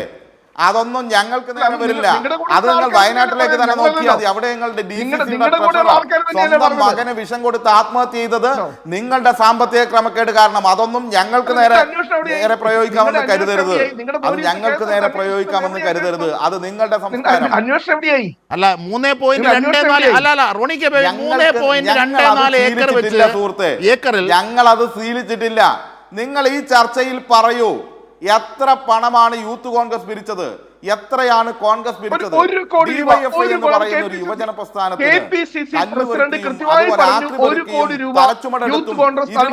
രൂപ സമാഹരിക്കാൻ കഴിയുമെങ്കിൽ കേരളത്തിലെ കോൺഗ്രസിനും യൂത്ത് കോൺഗ്രസിനും എല്ലാം കൂടി എത്ര പിരിക്കാൻ വേണ്ടി കഴിഞ്ഞു? 100 വീടിന്റെ പണാണോ? ഒരാളും സർക്കാരിന്റെ ദുരിതാശ്വാസ നിധിയിലേക്ക് കൊടുക്കരുത് എന്ന് പറഞ്ഞത് നിങ്ങളുടെ KPCCയുടെ പ്രസിഡന്റ് ആയിരുന്ന കെ സുധാകരനല്ലേ? ഇത്രയും നാളും പണം എവിടെയായിരുന്നു? ശരി അല്ലല്ല വീട് അതല്ല സജേഷ് ചോദിച്ച ചോദ്യം പ്രസക്തമാണ്. അതിനോടൊപ്പമാണ് എന്റെ ചോദ്യം പ്രേക്ഷകർ മുംബൈയിൽ നിന്നടക്കമുള്ള പ്രേക്ഷകർ ചോദിക്കുന്ന ചോദ്യമാണ് ഞാൻ താങ്കളോട് ക്രോഡീകരിക്കുന്നത്. ശ്രീ M. ജയചന്ദ്രൻ, ഈ 324 സെന്റിൽ എങ്ങനെയാണ് 50 പേർക്ക് 8 സെന്റ് വെച്ച് വീട് വെച്ച് നൽകാനാകുന്നത്? ആ കണക്കിൽ തന്നെ എന്തോ ഒരു പൊരുത്തക്കേടില്ലേ? എനിക്ക് കണക്കിൽ അത്ര പിടിയില്ലാത്ത ആളാണ്. താങ്കൾ നല്ല കണക്കിൽ പിടിയുള്ള ആളാണല്ലോ. ഇതിനകത്ത് കണക്കൊന്നും ബാധകമേ അല്ല. വീട് വെക്കണമെങ്കിൽ 400 സെന്റ് വേണം. അതെ, ഓക്കെ. അല്ല, അതാ കണക്കൊന്നും ബാധകമേ അല്ല. ഇതൊക്കെ കൊട്ടത്താപ്പിന് ഓരോ സംഗതി മുട്ടയിൽ എഴുതി വെച്ചങ്ങ് ഉണ്ടാക്കി പ്രക്ഷേപണം ചെയ്യുന്നു എന്നുള്ളതേ ഉള്ളൂ. തൊടുത്ത് വിടുക മാത്രമാണ്. അതിന്റെ അപ്പുറത്തേക്ക് ഇതിൻ്റെ അകത്ത് എന്തെങ്കിലും ഒരു എന്താ പറയുന്നത്, ഈ പിന്നെ അടിസ്ഥാനപരമായ ഉത്തരവാദിത്വം വേണ്ടേ നമ്മുടെ നാട്ടിലെ ജനങ്ങളോട്, പ്രത്യേകം ദുരന്ത ബാധിതരോട്? അതില്ലാതെ വരുമ്പോഴത്തേക്ക് എന്തും പറയാമെന്നുള്ള നിലയിലേക്ക് ഇദ്ദേഹം തീർച്ചയായിട്ടും ശ്രീ റോണി കെ ബേബി അല്ല ഞാൻ വിമർശിക്കുന്നതും ആക്ഷേപ രൂപത്തിൽ പരാമർശിക്കുന്നതും നേതാക്കളെ തന്നെയാണ്. പ്രത്യേകിച്ചും VD സതീശനെ പോലെയുള്ളവർ കാണിക്കുന്ന പിന്നെ പെരുമാറ്റങ്ങളും പരാമർശങ്ങളും എന്താണ് നമ്മളെ ബോധ്യപ്പെടുത്തിക്കൊണ്ടിരിക്കുന്നത്? ഇത്രയും സജീഷ് ഇപ്പം പറഞ്ഞില്ലേ, ഇത്രയും പേർക്ക് വീട് വെച്ച് കൊടുക്കണം 8 സെന്റ്. ഇപ്പം ഇവിടെ അദ്ദേഹം പറയുന്നത് 8 സെന്റ് എന്നോ മറ്റോ ആണ്. എൻ്റെ അറിവിൽ അത്രയും ഇല്ല. 6 സെന്റിന് അടുത്ത് കൊടുക്കാമെന്നൊക്കെയാണ് കോൺഗ്രസ് ഇങ്ങനെ ആലോചിക്കുന്നതായിട്ടാണ് ഞാൻ ചില കോൺഗ്രസ് സുഹൃത്തുക്കളിൽ നിന്ന് കേട്ടത്. അത് തന്നെ എപ്പോഴത്തേക്ക് കൊടുക്കാൻ കഴിയുമെന്നുള്ളത്. ഇവിടെ സജീഷ് പറഞ്ഞ പോലെ സ്വപ്നം കാണുമ്പോൾ പിന്നെ പഴങ്കഞ്ഞി കാണണല്ലോ, ബിരിയാണി തന്നെ കാണാം. അതുകൊണ്ട് റോണി കെ ബേബിയുടെ കയ്യിൽ നിന്ന് കിട്ടും. അങ്ങനെ എല്ലാവരുടെ കയ്യിൽ നിന്ന് ഇടുകയാണ്. ഞാൻ സമയപരിമിതി കൊണ്ട് ഇടപെടുകയാണ്. എല്ലാവരും എന്നോട് ക്ഷമിക്കണം. അതല്ല ഒറ്റ കാര്യം ഞാൻ പറയാൻ ഉദ്ദേശിച്ചത് അതല്ല. ഈ സജീഷ് പറഞ്ഞ ഒരു കാര്യമുണ്ടല്ലോ, അത് വളരെ പ്രധാനപ്പെട്ട ഒരു സംഗതിയാണ്. ഈ ഉമ്മൻചാണ്ടി സർക്കാരിന്റെ കാലത്ത് ആകെപ്പാടെ 5 വർഷം കൊണ്ട് 2011-16 9,011, അതായത് 9011 അതാണ് കൊടുത്ത പെൻഷൻ, ക്ഷേമ പെൻഷന്റെ തുക അതാണ്. ഇപ്പൊ കൊടുത്തേക്കുന്ന നിലവിൽ ഇതുവരെ ഉള്ള 2 സർക്കാരും കൂടെ കൊടുത്തേക്കുന്ന 90,000 കോടി രൂപയാണ്.